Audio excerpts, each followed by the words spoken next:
ഹരേ കൃഷ്ണ. ഹരേ കൃഷ്ണ. ഹരേ കൃഷ്ണ. ഹരേ കൃഷ്ണ. ഹരേ കൃഷ്ണ.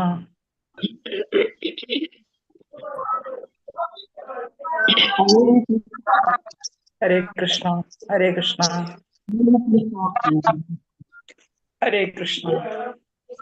ഹരേ കൃഷ്ണ. ഹരേ കൃഷ്ണ.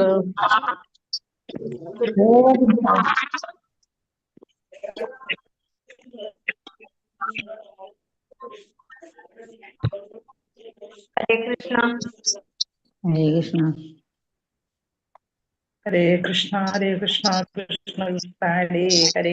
ഹരേ രാമ ഹരേ രാമ രാമ രാമ ഹരേ ഹരേ. കൃഷ്ണ ഹരേ കൃഷ്ണ. ഹരേ കൃഷ്ണ കൃഷ്ണ കൃഷ്ണ. ഹരേ കൃഷ്ണ. ഹരേ കൃഷ്ണ രാമ കൃഷ്ണ. ഹരേ രാമ ഹരേ. രാമ ഹരേ ഹരേ ഹരേ. രാമ. ഹരേ ഹരേ കൃഷ്ണ രാമ. കൃഷ്ണ രാമ രാമ. ഹരേ ഹരേ ഹരേ. ഹരേ രാമ ഹരേ ഹരേ രാമ കൃഷ്ണ. രാമ ഹരേ രാമ ഹരേ കൃഷ്ണ. ഹരേ. ഹരേ ഹരേ കൃഷ്ണ. കൃഷ്ണ. ഹരേ കൃഷ്ണ. ഹരേ കൃഷ്ണ. ഹരേ കൃഷ്ണ. എല്ലാവർക്കും പ്രണാമം. ഹരേ കൃഷ്ണ. ഹരേ കൃഷ്ണ.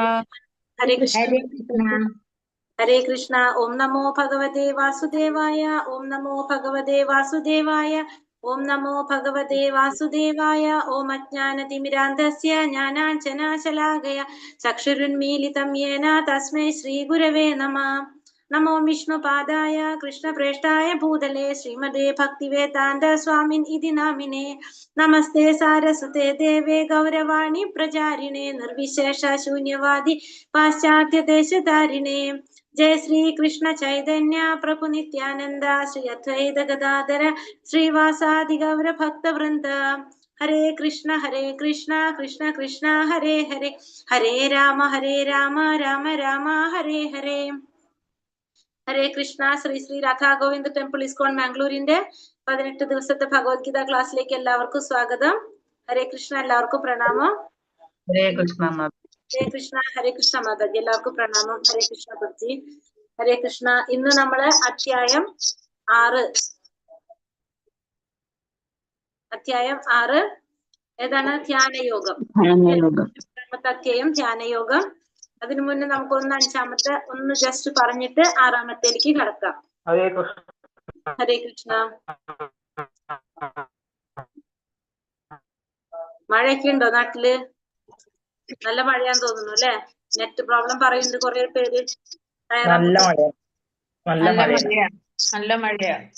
കുറെ മെസ്സേജ് വരുന്നുണ്ട് ക്ലാസ്സിൽ കയറാൻ പറ്റുന്നില്ല എന്ന് പറഞ്ഞിട്ട്. നല്ല മഴയാണ്. നല്ല മഴയാണ്. ഓക്കെ മാതാജി. ഹരേ കൃഷ്ണ. പ്രണാമം. ഹരേ കൃഷ്ണ. നമുക്ക് 5-ാമത്തെ അധ്യായത്തില് ശ്രീകല മാതാജി തന്നെയാണ് ഒന്ന് ഡിസ്റ്റർബ്. ശ്രീകല മാതാജിയുടെ ഹരേ കൃഷ്ണ എന്റെ ആണോ അല്ലെങ്കിൽ മാതാജിയുടെ ആണെന്ന് തോന്നുന്നുണ്ട്. ഡിസ്റ്റർബ് ആവുന്നുണ്ട് തോന്നുന്നു കേട്ടോ. വേറെ എന്തെങ്കിലും ഡിവൈസ് അടുത്ത് ഓണുണ്ട്, അതാണെന്നറിയില്ല.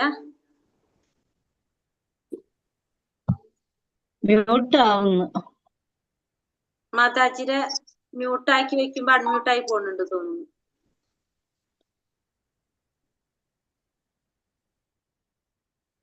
ഹരേ കൃഷ്ണ. അപ്പൊ നമ്മള് 5-ാമത്തെ അധ്യായം ഇന്നലെ ഏതാണ്? കർമ്മസന്യാസ യോഗം അല്ലെങ്കിൽ കൃഷ്ണാവബോധത്തിൽ പ്രവർത്തനം. അതാണ് കർമ്മയോഗം, കൃഷ്ണാവബോധത്തിൽ പ്രവർത്തനം. അതാണ് നമ്മള് ഇന്നലെ കണ്ടത് അല്ലെ അധ്യായം.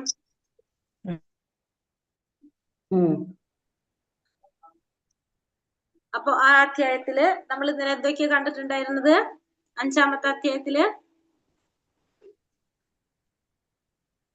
ഇന്നലെ 5-ാമത്തെ അധ്യായത്തിൽ എന്തൊക്കെയാ നമ്മൾ പഠിച്ചത്? കർമ്മഫലങ്ങൾ ആഗ്രഹിക്കുക വെറുതെ ചെയ്യാത്ത ആളാണ് നിത്യസന്യാസി. കർമ്മഫലങ്ങൾ ആഗ്രഹിക്കുന്നില്ല, വെറുക്കുന്നില്ല. പിന്നെ ആത്മസാക്ഷാത്കാരം ലഭിച്ച വ്യക്തിയുടെ ലക്ഷണങ്ങൾ എന്തൊക്കെയാണെന്ന് കണ്ടു. എന്തൊക്കെയാണ് ആത്മസാക്ഷാത്കാരം ലഭിച്ച വ്യക്തി? എങ്ങനെയായിരിക്കും? താനും ശരീരവും ഒന്നാണെന്ന് ദുഃഖത്തിൽ ആനന്ദമല്ലാത്തതിൽ ദുഃഖിക്കുകയുമില്ല. അധികം സന്തോഷിക്കുന്നില്ല, ദുഃഖം വരുമ്പോ അധികം ദുഃഖിക്കുന്നില്ല. പിന്നെ എന്തെന്നറിയാം? ശരീരവും താനും ഒന്നല്ലാന്നല്ലേ എന്നുള്ളൊരു, ശരീരവും ആത്മാവും ഒന്നല്ല എന്നുള്ളൊരു ബോധം ആർക്കുണ്ട്? സാക്ഷാത്കാരം നേടിയ ഒരു വ്യക്തിക്ക് ഉണ്ടാവും. ഭഗവാന്റെ അംശമാണ് താനെന്നും അറിയാനായിട്ട് സാധിക്കും. പിന്നെ ഭക്തിയുടെ സേവനം ചെയ്യുന്നവർ പാപം ചെയ്തു കഴിഞ്ഞാൽ എന്ന് പറഞ്ഞാൽ പാപങ്ങളുടെ പാപപുണ്യ കർമ്മ ഫലങ്ങളൊന്നും അവരെ ബാധിക്കുന്നില്ല. അത് ഏതുപോലെയാന്ന് പറഞ്ഞു? താമരയില വെള്ളത്തിലിട്ടാൽ അല്ലെ, വെള്ളത്തിൽ കിടക്കുന്ന താമരയില പോലെ അതൊന്നും അവരെ ബാധിക്കുന്നില്ല എന്നുള്ളത് നമ്മൾ കണ്ടു. പിന്നെ അത് കഴിഞ്ഞിട്ട് വേറെ എന്താ നമ്മൾ കണ്ടത്? സ്ഥിരചിത്തനായ വ്യക്തി കർമ്മഫലങ്ങളെല്ലാം ഭഗവാൻ അർപ്പിക്കുന്നത് കൊണ്ട് സമ്പൂർണ്ണ സമാധാനം നേടുന്നു. സമാധാനത്തിലായിരിക്കും നമ്മൾ കണ്ടു അല്ലെ. പിന്നെ ഒരു പണ്ഡിതൻ എങ്ങനെയായിരിക്കും എല്ലാവരെയും കാണുന്നതെന്ന് നമ്മൾ കണ്ടു. എങ്ങനെയാണ് പണ്ഡിതൻ? സമദർശിനിയോടെയാണ് എല്ലാവരെയും കാണുന്നത്. അതായത് ചണ്ടാലനെയും നായികയെയും ചണ്ടാലനെയും ബ്രാഹ്മണനെയും എല്ലാവരെയും ഒരുപോലെ കാണാനായിട്ട് ആർക്ക് സാധിക്കും? ഒരു പണ്ഡിതനെ സാധിക്കും. കാരണം അദ്ദേഹത്തിന് അറിയാം എല്ലാവരുടെ ഉള്ളിലിരിക്കുന്ന പരമാത്മാവ്, എല്ലാവരുടെ ഉള്ളിലും പരമാത്മാവുണ്ട്, എല്ലാവരും പരമാത്മാവിന്റെ അംശമാണ്. ശരീരം കൊണ്ട് മാത്രമാണ് എല്ലാവരും വ്യത്യസ്തരാണെന്നുള്ളത് ആർക്കറിയാം? ആ വ്യക്തിക്ക് അറിയാനായിട്ട് സാധിക്കും. പിന്നെ വന്നിട്ട് നമ്മൾ എന്ത് പറഞ്ഞു? ഇന്ദ്രിയ വിഷയങ്ങൾ കൊണ്ടുണ്ടാവുന്ന ദുഃഖങ്ങളെ കുറിച്ച് കണ്ടു അല്ലെ. നമ്മുടെ ഇന്ദ്രിയ വിഷയങ്ങൾ കൊണ്ട് നമുക്കുണ്ടാവുന്ന ദുഃഖങ്ങളെ കുറിച്ച് കണ്ടു. പിന്നെ ബ്രഹ്മനിർവാണം പോകാനായിട്ട് സാധിക്കുന്നത് എങ്ങനെയാണെന്ന് നമുക്ക് മനസ്സിലായി അല്ലെ. പിന്നെ ലാസ്റ്റ് വന്നിട്ട് നമ്മൾ പറഞ്ഞ ശാന്തി ശ്ലോകം കണ്ടു. നമ്മൾ ശാന്തി ശ്ലോകത്തിൽ എന്താ പറഞ്ഞത്? ഭോക്താരം സർവലോകമഹേശ്വരം സുഹൃതം സർവഭൂതാനാം ജ്ഞാത്വാ മാം ശാന്തി പൃച്ഛതി. അപ്പോ ഭോക്താവാണ് ഭഗവാൻ. എല്ലാത്തിന്റെയും യജ്ഞങ്ങളുടെയും തപസ്സുകളുടെയും ഭോക്താവാണ്. എല്ലാ ദേവന്മാരുടെയും അധിപനാണ്. പിന്നെ അതുപോലെ തന്നെ എല്ലാ സർവ്വലോകങ്ങളുടെയും അധിപനും ജീവജാലങ്ങളുടെ സുഹൃത്തും അഭ്യുതകാംക്ഷിയുമാണ് ഭഗവാൻ എന്ന് മനസ്സിലാക്കുന്നവർക്ക് കൃഷ്ണാവതാരത്തിൽ ക്ലേശങ്ങൾ ഒഴിഞ്ഞ് എന്ത് ചെയ്യാൻ സാധിക്കും? ശാന്തി നേടാനായിട്ട് സാധിക്കുന്നു നമ്മൾ കണ്ടു. അങ്ങനെ നമ്മൾ 5ാമത്തെ അധ്യായം അവസാനിച്ചു. ഇനി 6ാമത്തെ അധ്യായത്തിൽ എന്തിനെ കുറിച്ചാണ് പറയുന്നത്? ധ്യാനയോഗത്തെ കുറിച്ചാണ് 6ാമത്തെ അധ്യായത്തിൽ പറയുന്നത്. അതില് മെയിൻ ആയിട്ട് പറയുന്നത് എന്താണ്? ഈ അഷ്ടാംഗ യോഗയെ കുറിച്ചാണ് ഇതിൽ പറയുന്നത്. അഷ്ടാംഗ യോഗ എന്ന് വെച്ചിട്ടുണ്ടെങ്കിൽ യോഗ എന്തിനുള്ളതാണ്? ഇന്ദ്രിയങ്ങളെ മനസ്സിനെ നിയന്ത്രിക്കാനുള്ള അഷ്ടാംഗ യോഗ പദ്ധതി.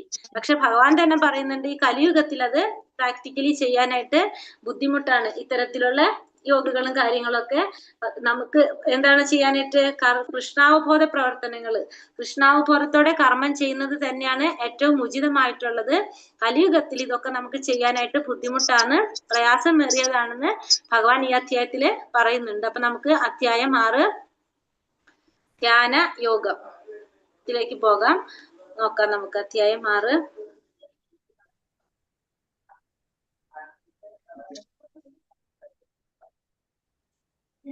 അധ്യായം 6 ധ്യാനയോഗം. ഹരേ കൃഷ്ണ. ഓം നമോ ഭഗവതേ വാസുദേവായ. ഭഗവത്ഗീതയുടെ ഒരധ്യായം പാരായണം ചെയ്യുന്ന ഒരു മർത്യന്റെ 32 തരത്തിലുള്ള അപരാധങ്ങളെ ഭഗവാൻ കേശവൻ പൊറുക്കുന്നു. അപ്പോ ഭഗവത്ഗീതയുടെ ഒരധ്യായം പാരായണം ചെയ്യുന്ന മർത്യന്റെ 32 തരത്തിലുള്ള അപരാധങ്ങളാണ് ഭഗവാൻ പൊറുക്കുന്നതെന്ന് ഹരിഭക്തി വിലാസത്തില് പറയുന്നുണ്ട്. അധ്യായത്തിലേക്ക് കടക്കാം. ശ്ലോകം 1. ശ്രീ ഭഗവാനുവാച അനാശ്രിത കർമ്മ ഫലം കാര്യം കർമ്മ കരോതി യഃ സ സന്യാസി ച യോഗി ച നിരഗ്നിർനൽ ചാക്രിയഃ. ശ്രീ ഭഗവാൻ പറഞ്ഞു. എന്താ ഭഗവാൻ പറഞ്ഞത്? കർമ്മത്തിന്റെ ഫലത്തിൽ ആസക്തിയില്ലാതെ ധാർമ്മിക ബാധ്യത എന്ന നിലയിൽ കർമ്മം ചെയ്യുന്ന ആളാണ് സന്യാസി. അയാളാണ് യഥാർത്ഥ യോഗിയും. അല്ലാതെ അഗ്നിഹോത്രം ഉപേക്ഷിച്ചവനോ കടമ നിർവഹിക്കാത്തവനോ അല്ല. അപ്പൊ ഭഗവാൻ എന്താ പറഞ്ഞത്?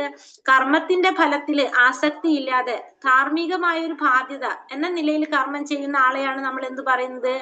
സന്യാസി എന്ന് പറയുന്നത്. അല്ലാതെ അയാളാണ് യഥാർത്ഥ യോഗി. അല്ലാതെ അഗ്നിഹോത്രം ഉപേക്ഷിച്ചവനോ കടമ നിർവഹിക്കാത്തവനോ നമുക്ക് എന്ത് പറയാൻ സാധിക്കില്ല?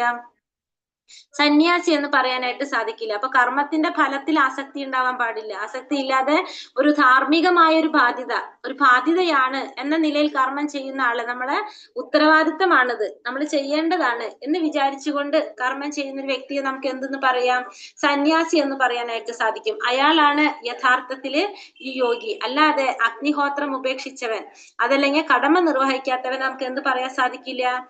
സന്യാസി എന്ന് പറയാനായിട്ട് സാധിക്കില്ല. ഇനി യോഗയെ കുറിച്ചാണ് പറയുന്നത്. ഈ ചോദിക്കുകയാണ്, നമ്മൾ പറഞ്ഞു ഈ അധ്യായം 6-ാമത്തെ അധ്യായം അഷ്ടാംഗ യോഗ പദ്ധതിയെ കുറിച്ചാണ് ഇവിടെ പറയുന്നത്.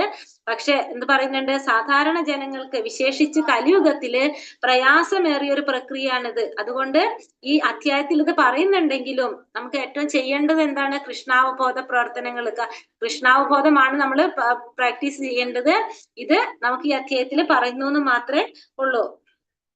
അപ്പൊ ചോദിക്കുന്നത്, ഇതാണ് യോഗ. ഈ ഒരു പിക്ചർ കാണിച്ചിട്ട് ചോദിക്കാണ്, ഇതാണ് യോഗ എന്ന് ചോദിക്കാണ്.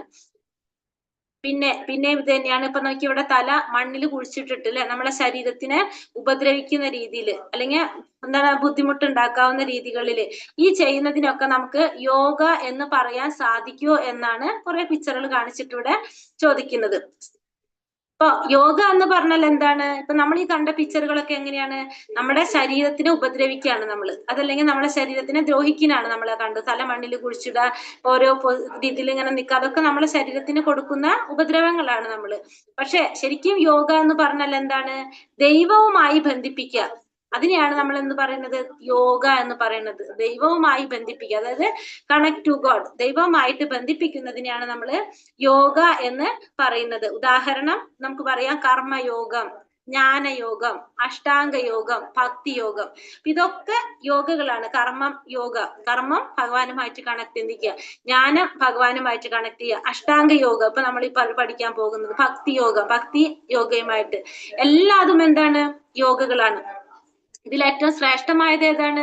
ഭക്തിയോഗമാണ്. ഭക്തിയോഗത്തിലോട്ട് നമ്മൾ പറഞ്ഞു ഡയറക്റ്റ് എൻട്രി ആണ് ഭഗവാന്റെ അടുത്ത്. അപ്പൊ യോഗം എന്ന് പറയുന്നത് ദൈവവുമായിട്ട് ഭഗവാനുമായിട്ട് കണക്ട് ചെയ്യുന്നതിനാണ് നമ്മൾ എന്ത് പറയുന്നത്, യോഗ എന്ന് പറയുന്നത്. ഇനി നമ്മൾ പറഞ്ഞു അഷ്ടാംഗ യോഗയെ കുറിച്ചാണ് ഇവിടെ പറയുന്നത് അല്ലെ. അപ്പൊ അഷ്ടാംഗ യോഗയുടെ 8 പടവുകളാണ് നമ്മൾ ആദ്യം കാണാൻ പോകുന്നത്. അപ്പൊ അഷ്ടാംഗ യോഗ എന്ന് വെച്ചാൽ അഷ്ടാംഗ യോഗയുടെ 8 സ്റ്റെപ്പുകൾ ഏതൊക്കെയാണ്? യമ, നിയമ, ആസന, പ്രാണായാമം, പ്രത്യാഹാരം, ധാരണ, ധ്യാന, സമാധി.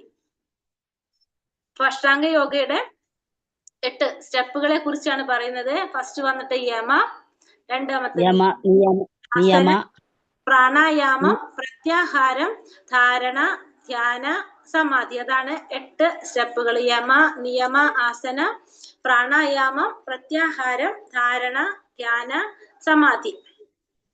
ഓരോന്നായിട്ട് നോക്കാം നമുക്ക്. ഫസ്റ്റ് വന്നിട്ട് യമം എന്ന് പറഞ്ഞാൽ എന്താണ്? നമ്മൾ അനുസരിക്കേണ്ടതായിട്ടുള്ള ശീലങ്ങൾ, അല്ലെങ്കിൽ ചിലത് നമ്മൾ നിയന്ത്രിക്കേണ്ടതായിട്ടുള്ള കാര്യങ്ങളുണ്ട്. അതിനെ നമുക്ക് എന്ത് പറയാം?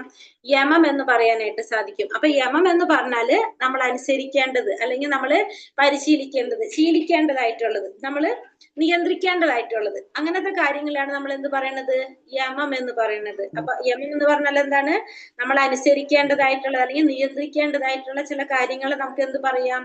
യമം എന്ന് പറയാം. അല്ലെങ്കിൽ ഉപേക്ഷിക്കേണ്ടതായിട്ടുള്ള കാര്യങ്ങളൊക്കെ നമുക്ക് എന്ത് പറയാം? യമം എന്ന് പറയാനായിട്ട് സാധിക്കും. ഇനി നിയമം എന്ന് പറഞ്ഞാലോ? നിയമം എന്ന് പറഞ്ഞാല് നമ്മള് പരിശീലിക്കേണ്ടതായിട്ടുള്ള കാര്യങ്ങളെയാണ് നമ്മൾ എന്ത് പറയുന്നത്? നിയമം എന്ന് പറയുന്നത്. ഒന്നാമത്തത് നമ്മൾ ഉപേക്ഷിക്കേണ്ടതായിട്ടുള്ളത് അല്ലെങ്കിൽ നമ്മൾ അനുസരിക്കേണ്ടതായിട്ടുള്ള കാര്യങ്ങൾ യമം. നിയമം എന്ന് പറഞ്ഞാല് നമ്മൾ സ്വയം പരിശീലിക്കേണ്ടതായിട്ടുള്ള കാര്യങ്ങളാണ് നിയമം എന്ന് പറയുന്നത്. അപ്പൊ യമം പറഞ്ഞു, നിയമം പറഞ്ഞു. ഇനി ആസന. ആസന എന്ന് പറഞ്ഞാൽ എന്താണ്? പോസ്റ്റർ അല്ലെങ്കിൽ ഒരു മെഡിറ്റേഷൻ സീറ്റ്. അതിനെയാണ് നമ്മൾ എന്ത് പറയുന്നത്? ആസന എന്ന് പറയുന്നത്. നമ്മളായിരിക്കുന്ന ഒരു പൊസിഷൻ, ആ പോസ്റ്റർ അല്ലെങ്കിൽ മെഡിറ്റേഷൻ സീറ്റ്, അതിനെ നമുക്ക് എന്ത് പറയാം? ആസന എന്ന് പറയാനായിട്ട് സാധിക്കും. ഇപ്പൊ യമം എന്ന് പറഞ്ഞാല് നമ്മൾ ഉപേക്ഷിക്കേണ്ടത് അല്ലെങ്കിൽ നമ്മൾ അനുസരിക്കേണ്ടതായിട്ടുള്ള കാര്യങ്ങള്. നിയമം എന്ന് പറഞ്ഞാല് നമ്മൾ പാലിക്കേണ്ടത് അല്ലെങ്കിൽ പരിശീലിക്കേണ്ടതായിട്ടുള്ള കാര്യങ്ങള് നിയമം. മൂന്നാമത്തെ വന്നിട്ട് ആസന, അതായത് മെഡിറ്റേഷൻ സീറ്റ്. നാലാമത്തെ വന്നിട്ട് പ്രാണായാമം. പ്രാണായാമം എന്ന് വെച്ചാൽ എന്താണ്? നമ്മള് കൺട്രോൾ ചെയ്യുന്നത്, നമ്മളെ ശ്വാസത്തെ നിയന്ത്രിക്കുന്നതിനാണ് നമ്മൾ എന്ത് പറയുന്നത്? പ്രാണായാമം എന്ന് പറയുന്നത്. അപ്പൊ നാലാമത്തെ വന്നിട്ട് പ്രാണായാമം, ബ്രെത്ത് കൺട്രോൾ ചെയ്യുക, നമ്മളെ ശ്വാസത്തെ നിയന്ത്രിക്കുന്നതിനാണ് നമ്മൾ എന്ത് പറയാ? പ്രാണായാമം എന്ന് പറയുന്നത്. അപ്പൊ ആദ്യത്തെ 4 യമ, നിയമ, ആസന, പ്രാണായാമം. യമം എന്ന് പറഞ്ഞാല് നമ്മൾ ഉപേക്ഷിക്കേണ്ടതായിട്ടുള്ളത് അല്ലെങ്കിൽ നമ്മൾ അനുസരിക്കേണ്ടതായിട്ടുള്ള കാര്യങ്ങള്. നിയമം എന്ന് പറഞ്ഞാല് നമ്മൾ പരിശീലിക്കേണ്ടതായിട്ടുള്ള കാര്യങ്ങള്. ആസന എന്ന് പറഞ്ഞാല് നമ്മളെ മെഡിറ്റേഷൻ സീറ്റ്. പ്രാണായാമം എന്ന് പറഞ്ഞാല് നമ്മളെ ശ്വാസത്തെ നിയന്ത്രിക്കുക. ഇനി വന്നിട്ട് പ്രത്യാഹാരം. പ്രത്യാഹാരം എന്ന് വെച്ചാൽ എന്താണ്? Withdrawal of sense. ഇന്ദ്രിയ വിഷയങ്ങളിൽ നിന്ന് പിൻവലിക്കുക. അതിനാണ് നമ്മൾ എന്ത് പറയുന്നത്? ഇന്ദ്രിയങ്ങളെ നിയന്ത്രിക്കുക. അതാണ് പ്രത്യാഹാരം എന്ന് പറയുന്നത്. പ്രത്യാഹാരം എന്ന് വെച്ചാല് ഇന്ദ്രിയങ്ങളെ നിയന്ത്രിക്കുക, ഇന്ദ്രിയ വിഷയങ്ങളിൽ നിന്ന് മാറ്റുക. ആ ഒരു പ്രോസസ്സിനാണ് നമ്മൾ എന്ത് പറയുന്നത്? പ്രത്യാഹാരം എന്ന് പറയുന്നത്. അപ്പൊ പ്രാണായാമം കഴിഞ്ഞാല് പ്രത്യാഹാരം കഴിഞ്ഞാൽ ഏതാണ്? ധാരണ എന്ന് വെച്ചാൽ എന്താണ്? കോൺസെൻട്രേഷൻ. എന്താണ് വരുന്നത്? ധാരണ എന്ന് പറഞ്ഞാല് ഏകാഗ്രത. ഓക്കെ ഹരേഷ്. ധാരണ എന്ന് പറഞ്ഞാൽ എന്താണ്? കോൺസെൻട്രേഷൻ, നമ്മളെ ശ്രദ്ധ. അതിനെയാണ് നമ്മള് ധാരണ എന്ന് ശ്രീകല മാതാജിയാന്ന് തോന്നുന്നു. ശബ്ദം ഇടയ്ക്ക് കേൾക്കുന്നുണ്ട്. അത് മാതാജിയുടെ ശ്രീകല മാതാജിയുടെ എന്തോ ഡിസ്റ്റർബ് ഉണ്ട്. അപ്പൊ മാതാജിയുടെ മ്യൂട്ട് വെക്കാനായിട്ട് എപ്പോഴും ശ്രദ്ധിച്ചോളൂ മാതാജി ഒന്ന്. അത് തന്നെ അവിടെ എന്തെങ്കിലും നെറ്റ് ഇഷ്യൂ ആയിരിക്കും മാതാജി, അതാണ് ഓട്ടോമാറ്റിക്കായിട്ട് അൺമ്യൂട്ട് ആവുന്നത്. അതല്ലേ, അത് നമുക്ക് പറ്റുന്നില്ല. അവര് അറിഞ്ഞുകൊണ്ടല്ല കൂട്ടിട്ടല്ല സംഭവിക്കുന്നത്.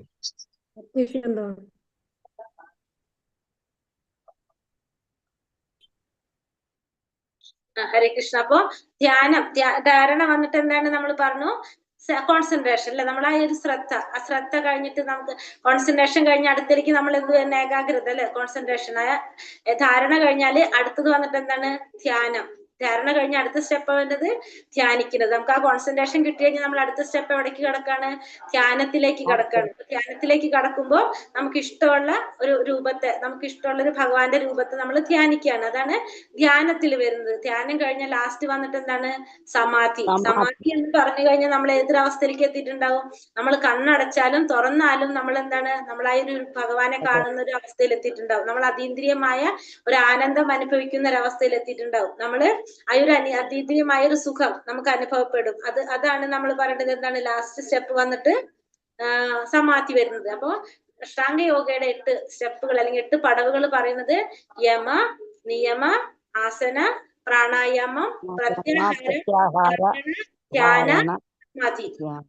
അതാണ് അഷ്ടാംഗ യോഗയുടെ 8 സ്റ്റെപ്പുകൾ പറഞ്ഞു. ക്ലിയർ ആയ എല്ലാവർക്കും?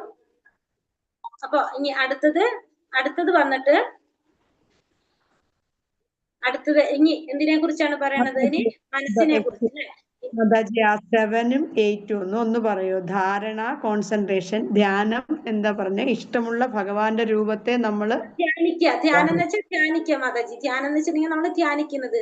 ധ്യാനിക്കുക. അടുത്ത സമാധി, ഡീപ്പ് കോൺസെൻട്രേഷൻ നമുക്ക് പറയാൻ വേണമെങ്കിൽ നമുക്ക് ഇത്തിരി കൂടിയും കൂടുതൽ നമ്മൾ ആ കോൺസെൻട്രേറ്റ് അല്ല. ധ്യാനം എന്ന് പറയുമ്പോൾ അതല്ല നമ്മള്. അത് സമാധി എന്ന് പറഞ്ഞു കഴിഞ്ഞാല് നമ്മൾ സമാധിയിൽ ഇരിക്കുന്ന ഒരു അവസ്ഥയിലേക്ക് എത്താം. അതായത് നമ്മള് എന്താണ്?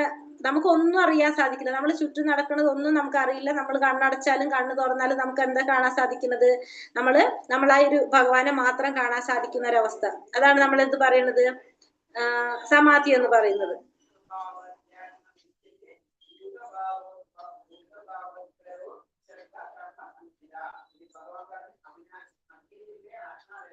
ഇനി എന്താ പറയുന്നത് ഇവിടെ? ഉത്തരേതാത്മനാത്മാനം ആത്മാനാം അവസാദയേത് ആത്മൈവാഹ്യാത്മനോ ബന്ധു ആത്മൈവാരിപുരാത്മനഃ. ഒരു മിനിറ്റ്, ബുക്ക് നോക്കി വായിക്കട്ടെ കേട്ടോ ശ്ലോകം. ഉത്തരേതാത്മനാത്മാനം ആത്മനാമവസാദയേത് ആത്മൈവാഹ്യാത്മനോ ബന്ധുരാത്മൈവാരിപുരാത്മനഃ. മനുഷ്യൻ മനസ്സിന്റെ സഹായത്തോടെ സ്വയം ഉദ്ധരിക്കണം, അധപതിക്കരുത്. ഭക്തനായ ആത്മാവിനെ തന്റെ മനസ്സ് ആണ് ബന്ധു, അത് തന്നെയാണ് ശത്രുവും. ഇവിടെ എന്തിനെ കുറിച്ച് പറയുന്നത്? ശരിക്കും നമ്മൾ ഈ പദ്ധതികൾ, അഷ്ടാംഗ യോഗ പദ്ധതികളൊക്കെ എന്തിനു വേണ്ടിയിട്ടുള്ളതാണ്? നമ്മളെ ഇന്ദ്രിയങ്ങളെ നിയന്ത്രിക്കാനും മനസ്സിനെ നിയന്ത്രിക്കാനൊക്കെ കൂടിയിട്ടുള്ളതാണ് അല്ലെ? ഇതൊക്കെ ചെയ്യേണ്ടത് എന്തിനു വേണ്ടിയിട്ടാണ്? ഇതിനൊക്കെ നിയന്ത്രിക്കാൻ വേണ്ടിയിട്ടാണ്. അപ്പൊ ഇവിടെ മനസ്സിനെ നിയന്ത്രിക്കുന്നതിനെ കുറിച്ച്, മനസ്സിനെ കുറിച്ചാണ് ഇവിടെ പറയുന്നത്. അപ്പൊ എന്ത് ചെയ്യണം എന്നാ പറയുന്നത്? മനുഷ്യൻ മനസ്സിന്റെ സഹായത്തോടെ എന്ത് ചെയ്യണം? സ്വയം ഉദ്ധരിക്കണം. മനസ്സിന്റെ സഹായത്തോടെ സ്വയം ഉദ്ധരിക്കണം. കാരണം അധപതിക്കാനായിട്ട് പാടില്ല. നമ്മളെ ഭക്തനായ ആത്മാവിന് തന്റെ മനസ്സാണ് എന്ത്? ബന്ധുവും ശത്രുവും ആര് തന്നെയാണ്? മനസ്സ് തന്നെയാണ്. കാരണം മനസ്സിന്റെ സഹായത്തോടെ നമ്മൾ സ്വയം ഉദ്ധരിക്കാനായിട്ട് പഠിക്കണം. മനസ്സാണ് നമ്മൾ അധപതിക്കാനായിട്ട് പാടില്ല. നമ്മൾ ആത്മാവിന്റെ ശത്രുവും മനസ്സ് തന്നെയാണ്, ബന്ധുവും ആര് തന്നെയാണ്? മനസ്സ് തന്നെയാണ് എന്ന് പറയാണ് ഇവിടെ. അപ്പൊ നമ്മളിപ്പോ എന്താ പറഞ്ഞ, നമ്മളൊരു വിഷയങ്ങൾ ഇപ്പൊ നമ്മളെ ഇന്ദ്രിയ വിഷയങ്ങളാണ്. നമ്മൾ എന്ത് പറയാം, നമ്മൾ ഈ പുറത്തുള്ള കാര്യങ്ങളൊക്കെ അല്ലെ, നമ്മൾ ബാഹ്യമായി സംഭവങ്ങൾ നമ്മൾ എന്തൊക്കെ കാണുന്നതും ആ വിവരങ്ങൾ ശേഖരിക്കുന്നത് ആരാണ്? നമ്മുടെ ഇന്ദ്രിയങ്ങളാണ്. നമ്മളിപ്പോ ഒരു പൂ കാണാം, അത് ആ കണ്ടു എന്ന് ആ ശേഖരണം കിട്ടുന്നതൊക്കെ എവിടെ നിന്നാണ്? ഇന്ദ്രിയങ്ങളിൽ നിന്നാണ് അത് കിട്ടുന്നത്. നമ്മൾ ആ ഒരു പൂവ് കണ്ടു എന്ന് പറയുന്നത് അല്ലെ. അപ്പൊ ഇന്ദ്രിയങ്ങളാണ് നമുക്ക് എന്ത് ചെയ്തു തരുന്നത്? ആ വിവരങ്ങൾ ശേഖരിക്കുന്നത്. കണ്ടു, കേട്ടു, തൊട്ടു, ഇതൊക്കെ നമുക്ക് എവിടെ നിന്നാണ് കിട്ടുന്നത്? ഇന്ദ്രിയങ്ങളിലൂടെയാണ് നമുക്ക് മനസ്സിലാവുന്നത്. ഇത് ഒരു സാധനം കണ്ടു എന്നും അല്ലെങ്കിൽ കേട്ടു എന്നും അല്ലെങ്കിൽ തൊട്ടു, ഇതൊക്കെ നമുക്ക് അറിയാൻ സാധിക്കുന്നത് നമ്മുടെ ഓരോരോ ഇന്ദ്രിയങ്ങൾ കൊണ്ടാണ് നമുക്ക് ഇതൊക്കെ അറിയാനായിട്ട് സാധിക്കുന്നത്. അപ്പൊ ഈ വിവരങ്ങൾ ശേഖരിക്കാനുള്ള ഒരു ഉപകരണങ്ങളാണ് എന്ത്? നമ്മുടെ ഇന്ദ്രിയങ്ങൾ. ആ ഇന്ദ്രിയങ്ങളിലൂടെ ലഭിക്കുന്ന വിവരങ്ങള് അത് വിശകലനം ചെയ്യുന്നതാണ് ശരിക്കും എന്ത്? ഈ മനസ്സ് എന്ന് പറയുന്നത്. അപ്പൊ മനസ്സെന്താ ചെയ്യുന്നത്? നമ്മളെ ഇന്ദ്രിയങ്ങളിൽ കൂടെ നമുക്ക് വിവരങ്ങൾ കിട്ടും. ആ വിവരങ്ങളെ വിശകലനം ചെയ്യും. അതാണ് ആര് ചെയ്യുന്നത് ഇവിടെ? മനസ്സ് ചെയ്യുന്നത്. അപ്പൊ അത് ചിലപ്പോ നമ്മുടെ ചിന്തകൾ, ആ മനസ്സ് നമുക്ക് എന്താണ്, അപ്പൊ ആ ചിന്തകളെ കുറിച്ച് അല്ലെങ്കിൽ വികാരങ്ങളെ കുറിച്ച് അല്ലെങ്കിൽ ആഗ്രഹങ്ങളെ കുറിച്ച് അല്ലെങ്കിൽ സംശയങ്ങളെ കുറിച്ച് അല്ലെങ്കിൽ സങ്കല്പങ്ങളെ കുറിച്ച്, ഇതെല്ലാം എന്തിൽ ഉൾപ്പെടും? ഈ മനസ്സിന്റെ വിശകലനത്തിൽ വരും. അപ്പൊ ചിലപ്പോ നമ്മളെ സംശയങ്ങളാവാം, ചിലപ്പോ നമ്മളെ ആഗ്രഹങ്ങളാവാം, ചിലപ്പോ നമ്മളെ വികാരങ്ങളാകാം. ഇതൊക്കെ എന്തിലാ വരുന്നത്? നമ്മളെ മനസ്സിന്റെ ആ വിശകലനത്തിൽ പെടും. അപ്പോ ഈ ഇന്ദ്രിയങ്ങളുടെ പ്രവർത്തനം എങ്ങനെ നടക്കാൻ സാധിക്കുന്നത്? മനസ്സിന്റെ സഹായം ഇല്ലാതെ അത് പൂർണ്ണമാകില്ല. കാരണം ഇന്ദ്രിയങ്ങൾ ഒരു കാര്യം കണ്ടു കഴിഞ്ഞാല് അത് വിശകലനം ചെയ്ത് അത് എന്താണ് പറയാ, അതിന്റെ പ്രവർത്തനം മുഴുവനാകണമെങ്കിൽ അത് എന്ത് വേണം? മനസ്സും കൂടി വേണം. അതുകൊണ്ട് തന്നെ നമ്മൾ പറയാ എന്താണ്, ഈ മനസ്സിനെ നമുക്ക് എന്തെന്ന് പറയാം? സൂപ്പർ സെൻസ് എന്ന് പറയാം. സൂപ്പർ സെൻസ് ആണ് നമ്മളെ ഇന്ദ്രിയങ്ങളുടെ മനസ്സ്. എന്താണ്? അപ്പൊ ഒരു സൂപ്പർ സെൻസ് ആണ്. അപ്പൊ നമ്മളൊരു കാര്യം കാണുന്നത് ഇന്ദ്രിയങ്ങളിലൂടെ കണ്ടു കഴിഞ്ഞാൽ അത് വിശകലനം ചെയ്യുന്നത് ആരാണത്? മനസ്സാണ്. അപ്പൊ അത് ചിലപ്പോ നമ്മുടെ എന്താണ് പറയാ, നമ്മൾ വിശകലനം ചെയ്യാന്ന് പറഞ്ഞെങ്കിൽ ഇപ്പൊ നമ്മളെ ആഗ്രഹങ്ങളായിരിക്കാം, നമ്മളുടെ ഇഷ്ടങ്ങളായിരിക്കാം, അനിഷ്ടങ്ങളായിരിക്കാം, വികാരങ്ങൾ, അത് സംശയങ്ങൾ, ഇതൊക്കെ എന്തിൽ വരും? ഈ വിശകലനത്തിൽ വരും. അത് നമുക്ക് അപ്പൊ ഇന്ദ്രിയങ്ങളുടെ ചെയ്ത ജോലി, അത് കണ്ട ഒരു ജോലി അല്ലെങ്കിൽ അവരുടെ ഒരു ജോലി മുഴുവനാവുന്നത് എന്തിന്റെ സഹായത്തോടെയാണ്? ഈ മനസ്സിന്റെ സഹായത്തോടെയാണ് ആ മുഴുവനാകുന്നത്. അതിനുശേഷം പിന്നെ ആര് പ്രവർത്തിക്കാണ്? ബുദ്ധി വരാണ് അവിടെ. അപ്പോ ഇന്ദ്രിയങ്ങൾ കണ്ടു, അത് വിശകലനം ചെയ്തത് ആരാണ്? മനസ്സ്. അപ്പൊ അവിടെ വരെ വന്ന് നിൽക്കാണ്. ഇനി അടുത്തത് പിന്നെ ആര് പ്രവർത്തിക്കാണ്? ബുദ്ധി പ്രവർത്തിക്കാണ്. കാരണം മനസ്സിൽ തോന്നുന്ന ഇതനുസരിച്ച് വിശകലനം ചെയ്തു.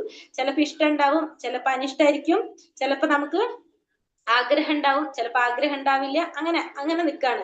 അപ്പൊ ഈ പലതരത്തിലുള്ള ഈ ചിന്തകളിൽ നിന്നും നമുക്ക് ആഗ്രഹങ്ങളിൽ നിന്നും ഏറ്റവും ഉചിതമായതിനെ തെരഞ്ഞെടുക്കുന്നത് ആര്?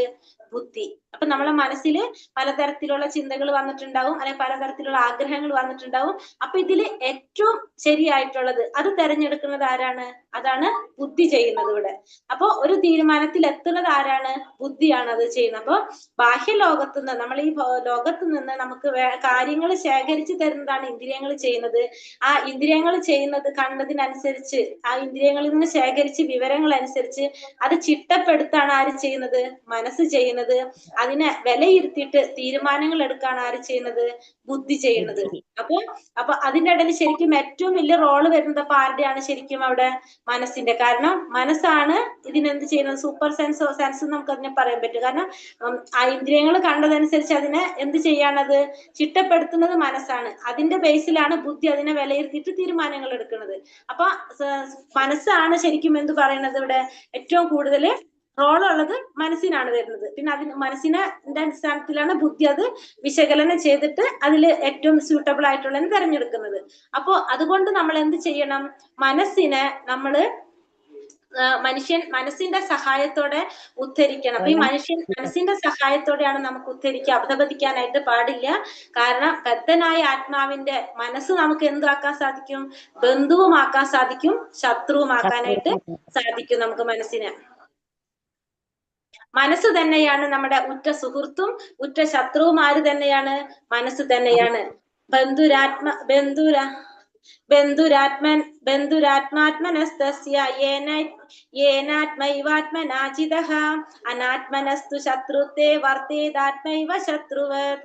മനസ്സിനെ ജയിച്ചവന് മനസ്സ് തന്നെയാണ് ഉറ്റ സുഹൃത്ത്. അതിന് കഴിയാത്തവനാകട്ടെ മനസ്സ് പരമശത്രുവുമായിരിക്കും. അപ്പൊ മനസ്സിനെ ജയിച്ചു കഴിഞ്ഞാൽ മനസ്സ് നമ്മുടെ സുഹൃത്തായിരിക്കും, അതിന് കഴിഞ്ഞില്ലെങ്കിലോ മനസ്സ് നമ്മുടെ ശത്രുവായിരിക്കും. അപ്പൊ ശരിക്കും നല്ലൊരു റോൾ ആർക്ക് വരുന്നുണ്ട്? ഇവിടെ മനസ്സിന് വരുന്നുണ്ട്. അപ്പൊ ആ മനസ്സിനെ നമുക്ക് ജയിക്കാൻ സാധിച്ചു കഴിഞ്ഞാൽ മനസ്സ് നമ്മുടെ ആരായിരിക്കും? സുഹൃത്തായിരിക്കും. അല്ലെങ്കിൽ അത് കഴിഞ്ഞില്ലെങ്കിലോ മനസ്സ് നമ്മുടെ ശത്രുവായിരിക്കും. മനസ്സ് നമ്മുടെ ശത്രു ആയി കഴിഞ്ഞാൽ നമുക്ക് എന്താ സംഭവം വരുന്നത്? നമ്മൾ ആ ജീവിതം മുഴുവനും നമ്മൾ ആ ശത്രുവിന്റെ ഒപ്പം കഴിയേണ്ടി വരും, അല്ലെ? കാരണം മനസ്സ് നമ്മുടെ കൂടെ ഉള്ളതാണ്. അപ്പൊ മനസ്സ് നമ്മുടെ ശത്രുവാണെങ്കിൽ നമ്മൾ എന്ത് ചെയ്യും? നമ്മൾ ആ പരമശത്രുവിന്റെ ഒപ്പം നമ്മളെ ജീവിതം മുഴുവനും ജീവിച്ചു തീർക്കേണ്ടതായിട്ട് വരും. അപ്പൊ അതുകൊണ്ട് നമ്മൾ എന്ത് ചെയ്യണം? മനസ്സിനെ നമ്മുടെ മിത്രമായിട്ട് മാറ്റണം. അപ്പൊ ഏറ്റവും കൂടുതൽ നമ്മൾ നിയന്ത്രിക്കേണ്ടത് എന്തിനെയാണ്? നമ്മുടെ മനസ്സിനെയാണ് നിയന്ത്രിക്കാൻ ശ്രമിക്കേണ്ടത്. കാരണം മനസ്സിനെ നമ്മളെ സുഹൃത്താക്കി മാറ്റിക്കഴിഞ്ഞാലാണ് നമുക്ക് എന്ത് ചെയ്യാൻ സാധിക്കും? നമുക്ക് എന്ത് ചെയ്യാൻ സാധിക്കും? മനസ്സിന്റെ സഹായത്തോടെ നമുക്ക് സ്വയം ഉദ്ധരിക്കാനായിട്ട് സാധിക്കും. അപ്പൊ മനസ്സിനെ നമ്മുടെ മിത്രമാക്കിയിട്ട് മാറ്റണം നമ്മള്. ചിദാത്മനാ പ്രശാന്തസ്യ പരമാത്മാ സമാഹിതഃ ശീതോഷ്ണ സുഖ ദുഃഖേഷു തഥാ മാനാപമാനയോഃ. മനസ്സിനെ കീഴടക്കിയവൻ ശാന്തി നേടുകയാൽ പരമാത്മാവിനെ പ്രാപിച്ചു കഴിഞ്ഞു. അങ്ങനെയുള്ള ആൾക്ക് തണുപ്പും ചൂടും സുഖവും ദുഃഖവും മാനവും അപമാനവും എല്ലാം ഒന്നുപോലെ തന്നെയാണ്. എന്താണ് പറയണത്? മനസ്സിനെ കീഴടക്കിയവൻ ശാന്തി നേടുകയാൽ, മനസ്സിനെ കീഴടക്കാൻ സാധിച്ചു കഴിഞ്ഞാൽ ആ വ്യക്തിക്ക് എന്ത് നേടാൻ സാധിക്കും? ശാന്തി നേടാനായിട്ട് സാധിക്കും. അങ്ങനെ നേടിക്കഴിഞ്ഞാല് പരമാത്മാവിനെ പ്രാപിക്കാനായിട്ട് ആ മനസ്സിനെ കീഴടക്കിയ വ്യക്തിക്ക് സാധിക്കും. അങ്ങനെയുള്ള ഒരാൾക്ക് എന്താണ് പറയുന്നത്? തണുപ്പും ചൂടും സുഖവും ദുഃഖവും മാനവും അപമാനവും എല്ലാം ഒരുപോലെ തന്നെയായിരിക്കും. അപ്പൊ അങ്ങനെയുള്ള ഒരു വ്യക്തിയെ സംബന്ധിച്ചിടത്തോളം ചൂടുണ്ടായാലും തണുപ്പുണ്ടായാലും സുഖം വന്നാലും ദുഃഖം വന്നാലും മാനം വന്നാലും അപമാനം വന്നാലും എല്ലാത്തിനെയും ഒരുപോലെ കാണാനായിട്ട് സാധിക്കും. എങ്ങനെയുള്ള വ്യക്തിക്ക്? മനസ്സിനെ കീഴടക്കി ശാന്തി നേടി പരമാത്മാവിനെ പ്രാപിച്ചു കഴിഞ്ഞ വ്യക്തിക്ക്. പരമാത്മാവിനെ പ്രാപിച്ച കഴിഞ്ഞ വ്യക്തിക്ക് സുഖവും ദുഃഖവും ചൂടും തണുപ്പും മാനവും അപമാനവും എല്ലാം ഒരുപോലെ തന്നെ ആയിരിക്കും. ജ്ഞാന വിജ്ഞാന തൃപ്താത്മാ കുടസ്ഥോ വിജിതേന്ദ്രിയഃ യുക്ത ഇത്യുച്യതേ യോഗി സമലോഷ്ണാശ്മ കാഞ്ചനഃ. ജ്ഞാനം കൊണ്ടും സാക്ഷാത്കാരം കൊണ്ടും തികച്ചും സംതൃപ്തനായ ഒരാളെ ആത്മസാക്ഷാത്കാരനിഷ്ഠനായ യോഗി എന്ന് പറയാം. ആത്മസംയമിയായ അയാൾ അഭൗതികയിൽ സ്ഥിതി ചെയ്യുന്നു. അയാളുടെ ദൃഷ്ടിയിൽ കല്ലും മണ്ണും സ്വർണവും ഒന്നുപോലെ തന്നെയാണ്. അപ്പൊ ജ്ഞാനം കൊണ്ടും സാക്ഷാത്കാരം കൊണ്ടും തികച്ചും സംതൃപ്തനായ ഒരു വ്യക്തിയെ നമുക്ക് എന്ത് പറയാൻ സാധിക്കും? ആത്മസാക്ഷാത്കാരനിഷ്ഠനായ യോഗി എന്ന് പറയാനായിട്ട് സാധിക്കും. അപ്പൊ ആത്മസാക്ഷാത്കാരത്തിന് നിഷ്ഠനായ ഒരു യോഗി എന്ന് പറഞ്ഞാല് ജ്ഞാനം കൊണ്ടും സാക്ഷാത്കാരം കൊണ്ടും സംതൃപ്തനായ ഒരു വ്യക്തിയാണ്. ആ ആത്മസംയമിയായ അയാൾ എങ്ങനെയാണ് സ്ഥിതി ചെയ്യുന്നത്? അഭൗതികതയിലാണ് സ്ഥിതി ചെയ്യുന്നത്. ഭൗതികതയ്ക്ക് അപ്പുറത്താണ് ആ വ്യക്തി സ്ഥിതി ചെയ്യുന്നത്. അതുകൊണ്ട് തന്നെ അയാളുടെ ദൃഷ്ടിയിൽ എങ്ങനെയായിരിക്കും? കല്ലും മണ്ണും സ്വർണവും എല്ലാം എങ്ങനെയായിരിക്കും? ഒരേപോലെ തന്നെ ആയിരിക്കും. അയാളുടെ ദൃഷ്ടിയിൽ കല്ലും മണ്ണും സ്വർണവും എല്ലാം ഒരേപോലെ തന്നെ ആയിരിക്കും. കാരണം അയാൾ എങ്ങനെയാണ്? ഭൗതികതയിലല്ല അഭൗതികതയിലാണ് സ്ഥിതി ചെയ്യുന്നത്. ആത്മസാക്ഷാത്കാര നിഷ്ഠനായ ഒരു വ്യക്തിയാണ് അദ്ദേഹം. അയാള് എല്ലാതും ഒരേപോലെ കാണാനായിട്ട് സാധിക്കും. കാരണം അയാൾക്ക് ഒന്നിനോടും ആഗ്രഹമില്ല, ഒന്നിനോടും വെറുപ്പുമില്ല, ഒന്നിനോടും സ്നേഹവും ഇല്ല. അങ്ങനത്തെ ഒരു അവസ്ഥയിലായിരിക്കും ആരുണ്ടാകുന്നത്? ഈ ആത്മസാക്ഷാത്കാര നിഷ്ഠനായ ഒരു വ്യക്തി ഉണ്ടാകുന്നത്. അപ്പൊ അയാളുടെ ദൃഷ്ടിയിൽ കല്ലും മണ്ണും സ്വർണവും എല്ലാം ഒരേപോലെ തന്നെ ആയിരിക്കും. കൃഷ്ണാവബോധത്തിന്റെ ശാസ്ത്രമാണ് ഭഗവത്ഗീത. ലൗകിക പാണ്ഡിത്യം കൊണ്ട് ആർക്കും കൃഷ്ണാവബോധം ഉദിക്കില്ല. അതിന് വിശുദ്ധ പ്രജ്ഞനായ ഒരാളുമായി സഹവസിക്കാനുള്ള ഭാഗ്യം ഉണ്ടാകണം. കൃഷ്ണന്റെ കരുണ മൂലം ജ്ഞാനത്തെ സാക്ഷാത്കരിച്ച ആളാണ് കൃഷ്ണാവബോധമാർന്ന ഭക്തൻ. ശുദ്ധ ഭക്തിപൂർവകമായ സേവനത്താൽ സംതൃപ്തനാണ് അയാൾ. ജ്ഞാന സാക്ഷാത്കാരം ഒരാളെ പൂർണ്ണതയിൽ എത്തിക്കുന്നു. അപ്പൊ കൃഷ്ണാവബോധത്തിന്റെ ശാസ്ത്രമാണ് എന്ത്? ഭഗവത്ഗീത എന്ന് പറയുന്നത് കൃഷ്ണാവബോധത്തിന്റെ ശാസ്ത്രമാണ്. കൃഷ്ണ അവബോധത്തിന്റെ ശാസ്ത്രമാണ് എന്ത്? ഭഗവത്ഗീത. ഭഗവത്ഗീതയുടെ ഓരോ താളുകളിലും ആരെ കുറിച്ചാണ് പറയുന്നത്? ഭഗവാൻ ശ്രീകൃഷ്ണനെ കുറിച്ച്, പരമദിവ്യോത്തമ പുരുഷനായ ഭഗവാനെ കുറിച്ചാണ് ഓരോ താളുകളിലും പറഞ്ഞിരിക്കുന്നത്. അതുകൊണ്ട് തന്നെ കൃഷ്ണാവബോധത്തിന്റെ ശാസ്ത്രമാണ് ഭഗവത്ഗീത എന്ന് നമുക്ക് പറയാനായിട്ട് സാധിക്കും. ലൗകികമായ പാണ്ഡിത്യം കൊണ്ട് ആർക്കും കൃഷ്ണാവബോധം ഉദിക്കില്ല. അപ്പൊ നമുക്ക് ലൗകികമായ ഒരു പാണ്ഡിത്യം ഉണ്ടെങ്കിൽ നമ്മളിപ്പോ എത്രയോ നമുക്ക് PhD വരെ നമ്മളിപ്പോ ഈ ഭൗതിക ലോകത്തിൽ ഈ മെറ്റീരിയൽ വേൾഡിൽ നമ്മൾ ക്വാളിഫൈഡ് ആണെങ്കിൽ നമുക്ക് അത്രയും ക്വാളിഫിക്കേഷൻ ഉണ്ടെങ്കിലും നമുക്ക് എന്തുണ്ടാവണമെന്നില്ല? കൃഷ്ണാവബോധം ഉദിക്കണമെന്നില്ല. അതല്ല, വിശുദ്ധ പ്രജ്ഞനായ ഒരാളുമായി സഹവസിക്കാനുള്ള ഭാഗ്യം ഉണ്ടാവണം. അതിന് നമുക്ക് എന്തുണ്ടാവണം? വിശുദ്ധ പ്രജ്ഞനായ പരിശുദ്ധ ഭക്തനുമായിട്ട് സഹവസിക്കാനുള്ള ഒരു ഭാഗ്യം ഉണ്ടെങ്കിലാണ് നമുക്ക് എന്തുണ്ടാകുന്നത്? കൃഷ്ണാവബോധം ഉദിക്കുന്നത്. കൃഷ്ണന്റെ കരുണ മൂലം ജ്ഞാനത്തെ സാക്ഷാത്കരിച്ച ആളാണ് കൃഷ്ണാവബോധമാർന്ന ഭക്തൻ. ഒരു കൃഷ്ണാവബോധമാർന്ന ഭക്തൻ എന്ന് പറയുന്നത് ആരാണ്? ഭഗവാന്റെ കാരുണ്യം കൊണ്ട് ആ ജ്ഞാനത്തെ നേടാൻ സാധിച്ചു കഴിഞ്ഞാൽ ആ വ്യക്തിയെ നമുക്ക് എന്ത് പറയാം? കൃഷ്ണാവബോധമാർന്ന ഭക്തൻ എന്ന് പറയാനായിട്ട് സാധിക്കും. അപ്പോ കൃഷ്ണനെ കുറിച്ച് പറയുന്നതാണ് എന്ത്? ശാസ്ത്രം. അതാണ് ഭഗവത്ഗീത എന്ന് പറയുന്നത്. ഭഗവാന്റെ കരുണയുണ്ടെങ്കിൽ നമുക്ക് എന്ത് ചെയ്യാൻ സാധിക്കും? ഭഗവാന്റെ കൃഷ്ണാവബോധമാർന്ന ഭക്തനാകാനായിട്ട്, അതായത് അജ്ഞാനം നേടി ഭഗവാനെ കുറിച്ച് തത്വത്തിൽ മനസ്സിലാക്കി ഒരു ഉത്തമ ഭക്തനാകാനായിട്ട്, ഒന്നില്ലെങ്കിൽ ഭഗവാന്റെ, അതല്ലെങ്കിൽ ആരുടെ അനുഗ്രഹം വേണം നമുക്ക്? വിശുദ്ധ ഭക്തന്മാരുടെ, വിശുദ്ധ പ്രജ്ഞനായ ഭക്തന്മാരുടെ അനുഗ്രഹത്തോടെ നമുക്ക് കൃഷ്ണാവബോധം സാക്ഷാത്കരിച്ച് ഒരു ഭക്തനായിട്ട് തീരാനായിട്ട് സാധിക്കും. ശുദ്ധ ഭക്തിപൂർവകമായ സേവനത്താൽ സംതൃപ്തനാണ് അയാൾ. അങ്ങനെയുള്ള വ്യക്തികള് ഭക്തിയുടെ സേവനത്തില് സംതൃപ്തനാണ്. ജ്ഞാന സാക്ഷാത്കാരം ഒരാളെ പൂർണ്ണതയിൽ എത്തിക്കുന്നു. കാരണം അജ്ഞാന സാക്ഷാത്കാരം, ജ്ഞാനം എന്ന് പറയുന്നത് ആരെ കുറിച്ചുള്ള ജ്ഞാനമാണ്? ഭഗവാനെ കുറിച്ചുള്ള ജ്ഞാനം. അപ്പൊ ഭഗവാനെ കുറിച്ചുള്ള ഒരു ജ്ഞാനം നമുക്ക് നേടാൻ സാധിച്ചു കഴിഞ്ഞാൽ നമ്മളെ പരിപൂർണതയിലേക്ക് എത്തിക്കാനായിട്ട് സാധിക്കും. ഭക്തിരസാമൃത സിന്ധു 1-2-234 പറയുന്നുണ്ട്, അഥ ശ്രീകൃഷ്ണ നാമാതി ന പാവേത്രാഹ്യം ഇന്ദ്രിയൈഹി സേവോന്മുഖേഹി ജിഹ്വാതോ സ്വയമേവാസുരത്യതഃ. ഭൗതിക മാലിന്യം പൂണ്ട ഇന്ദ്രിയങ്ങളാൽ ശ്രീകൃഷ്ണന്റെ നാമം, രൂപം, ഗുണം, ലീലകൾ എന്നിവകളുടെ സ്വഭാവം ആർക്കും ഗ്രഹിക്കാനാവില്ല. ഭഗവത് സേവനം കൊണ്ട് പൂരിതമാകുമ്പോൾ മാത്രമേ ഒരാൾക്ക് കൃഷ്ണന്റെ അതീന്ദ്രിയ ലീലകളെയും നാമം, രൂപം, ഗുണം ഇത്യാദികളെയും അറിയാനായിട്ട് കഴിയുള്ളൂ. ഇവിടെ എന്താ പറയണത്? ഭൗതിക മാലിന്യം പൂണ്ട ഇന്ദ്രിയങ്ങളിൽ, അഥ ശ്രീകൃഷ്ണ നാമാതി ന ഭാവേഗ്രാഹ്യം ഇന്ദ്രിയൈഹി സേവോന്മുഖേഹി ജിഹ്വാതോ സ്വയമേവാസ്ഫുരത്യതഃ. എന്ന് വെച്ചാൽ എന്താണ്? ഭൗതിക മാലിന്യം പൂണ്ട ഇന്ദ്രിയങ്ങൾ കൊണ്ട് ഭൗതികമായ മാലിന്യങ്ങൾ, നമ്മളെ ഇന്ദ്രിയങ്ങൾ മുഴുവൻ എങ്ങനെയാണ്? മാലിന്യം നിറഞ്ഞതാണ്, ഭൗതിക മാലിന്യം നിറഞ്ഞതാണ് നമ്മുടെ ഇന്ദ്രിയങ്ങൾ. അത് പരിപൂർണമല്ല ഒരിക്കലും. അതുകൊണ്ട് നമുക്ക് ഭഗവാന്റെ നാമം, രൂപം, ഗുണം, ലീലകൾ എന്നിവകളുടെ സ്വഭാവം നമുക്ക് ഗ്രഹിക്കാനായിട്ട് സാധിക്കില്ല. അതിന് നമ്മൾ എന്ത് ചെയ്യണം? ഭഗവാന്റെ സേവനം ചെയ്യണം. ഭഗവത് സേവനം ചെയ്തുകൊണ്ട് പരിപൂരിതനാകുമ്പോൾ മാത്രമേ ഒരാൾക്ക് കൃഷ്ണന്റെ ലീലകളെ, നാമം, രൂപം, ഗുണം ഇത്യാദികളെയും അറിയാനായിട്ട് സാധിക്കുള്ളൂ. അപ്പൊ ഭഗവാനെ കുറിച്ച് നമുക്ക് അറിയണമെങ്കിൽ എന്ത് വേണം? നമ്മുടെ ഈ കണ്ണുകൾ കൊണ്ടോ നമ്മുടെ ഈ ചെവി കൊണ്ടോ നമുക്ക് ഭഗവാനെ കുറിച്ച് അറിയാനും മനസ്സിലാക്കാനും സാധിക്കില്ല. അതിന് നമ്മൾ എന്ത് ചെയ്യണം? നമ്മളെ ഇന്ദ്രിയങ്ങള് ഭക്തിയുടെ സേവനം ചെയ്ത് നമ്മൾ എന്ത് ചെയ്യണം? നമ്മള് പരിപൂരിതമാക്കണം. നമ്മളെ ഇന്ദ്രിയങ്ങള് ഭഗവത് സേവനം ചെയ്ത് പരിപൂരിതമാകുമ്പോൾ മാത്രമേ നമുക്ക് എന്ത് ചെയ്യാൻ സാധിക്കുള്ളൂ? അറിയാനായിട്ട് സാധിക്കുള്ളൂ. അപ്പൊ അതിന് നമ്മൾ എന്താ ചെയ്യേണ്ടത്? ഭഗവാന്റെ സേവനം ചെയ്യണം. ഭഗവത് സേവനം ചെയ്തുകൊണ്ട് മാത്രമേ നമുക്ക് ഭഗവാന്റെ നാമം, രൂപം, ഗുണം, ലീലകളെ കുറിച്ച് അറിയാനായിട്ട് സാധിക്കുള്ളൂ. അതായത് നമ്മുടെ മാലിന്യം നിറഞ്ഞ ഇന്ദ്രിയങ്ങളാണ് നമ്മുടെ. ആ ഇന്ദ്രിയങ്ങള് പരിശുദ്ധരായാൽ മാത്രമേ നമുക്ക് ഭഗവാനെ കുറിച്ച് ഗ്രഹിക്കാനായിട്ട് സാധിക്കുള്ളൂ. അതിന് നമുക്ക് എന്താ ചെയ്യേണ്ടത്? നാമം ജപിക്കണം. അതിന് നമ്മൾ എന്താ ചെയ്യേണ്ടത്? ഭഗവാന്റെ നാമം ജപിക്കണം. നാമജപത്തിലൂടെ ഭഗവാൻ നാമരൂപത്തിലാണ് കലിയുഗത്തിൽ അവതരിച്ചിരിക്കുന്നത് അല്ലെ? നമ്മൾ ഇന്നലെ പറഞ്ഞു. അപ്പൊ ഭഗവാൻ എന്ത് ചെയ്യണം? നമ്മള് നാമം ജപിക്കണം. ഭഗവാന്റെ നാമം ജപിച്ച് നമ്മുടെ ഇന്ദ്രിയങ്ങൾ എന്താകും? ശുദ്ധമാകും. പരിശുദ്ധമാകുമ്പോൾ മാത്രമേ ഭഗവാനെ കുറിച്ച് ഗ്രഹിക്കാനായിട്ട് നമ്മൾ ഇന്ദ്രിയങ്ങൾക്ക് സാധിക്കുള്ളൂ. അതാണ് ഭക്തിരസാമൃത സിന്ധുവില് പറയുന്നത്. ഇനി അപ്പൊ ഇത്രയും നേരം എന്തിനെ കുറിച്ചാണ് പറഞ്ഞത്? ഇവിടെ ഇപ്പൊ മനസ്സിനെ കുറിച്ചാണ് അർജുനന് പറഞ്ഞു കൊടുക്കുന്നത് അല്ലെ? അത് കാരണം മനസ്സിന് പ്രധാനപ്പെട്ട ഒരു റോൾ ഉണ്ട്. അപ്പൊ അതുകൊണ്ട് നമ്മൾ എന്ത് ചെയ്യണം? മനസ്സിനെ നിയന്ത്രിക്കണം എന്നാണ് അർജുനനോട് ഭഗവാൻ ഇവിടെ പറഞ്ഞു കൊടുത്തത്. ഇനി എന്താ പറയുന്നത്? മനസ്സിനെ മാത്രം നിയന്ത്രിച്ചാൽ പോരാന്നാണ് ഭഗവാൻ ഇനി അടുത്തത് അർജുനനോട് പറഞ്ഞു കൊടുക്കുന്നത്. കാരണം ഈ മനസ്സിനെ മാത്രം നിയന്ത്രിച്ചാൽ പോരാ, എന്തുകൂടി ചെയ്യണം? ഇവിടെ പറയാണ്, നാത്യശ്നതസ്തു യോഗോസ്തി നാചൈകാന്തമനശ്നതഃ നചാതി സ്വപ്നശീലസ്യ ജാഗ്രതോ നൈവ ചാർജുന.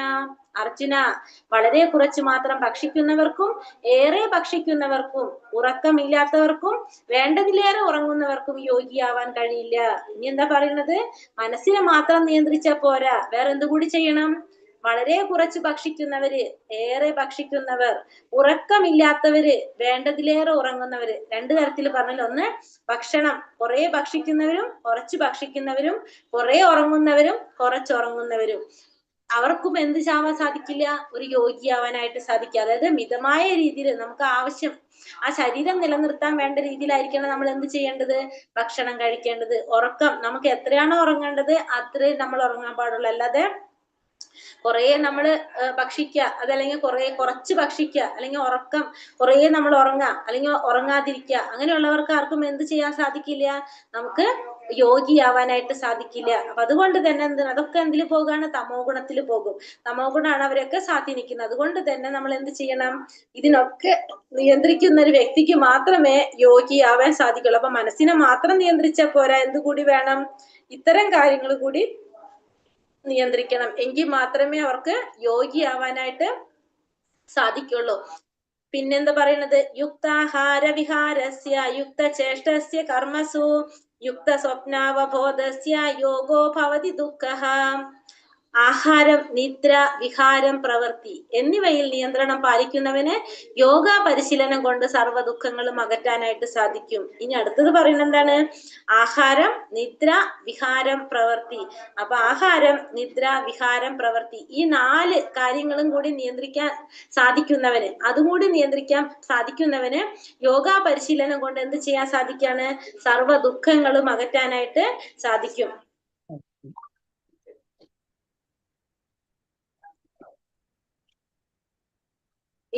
ഇനി എന്താ ഇപ്പൊ നമ്മൾക്ക് എന്തിനെ കുറിച്ച് പറഞ്ഞു? മനസ്സിനെ നിയന്ത്രിക്കുന്നതിനെ കുറിച്ച് പറഞ്ഞു തന്നു.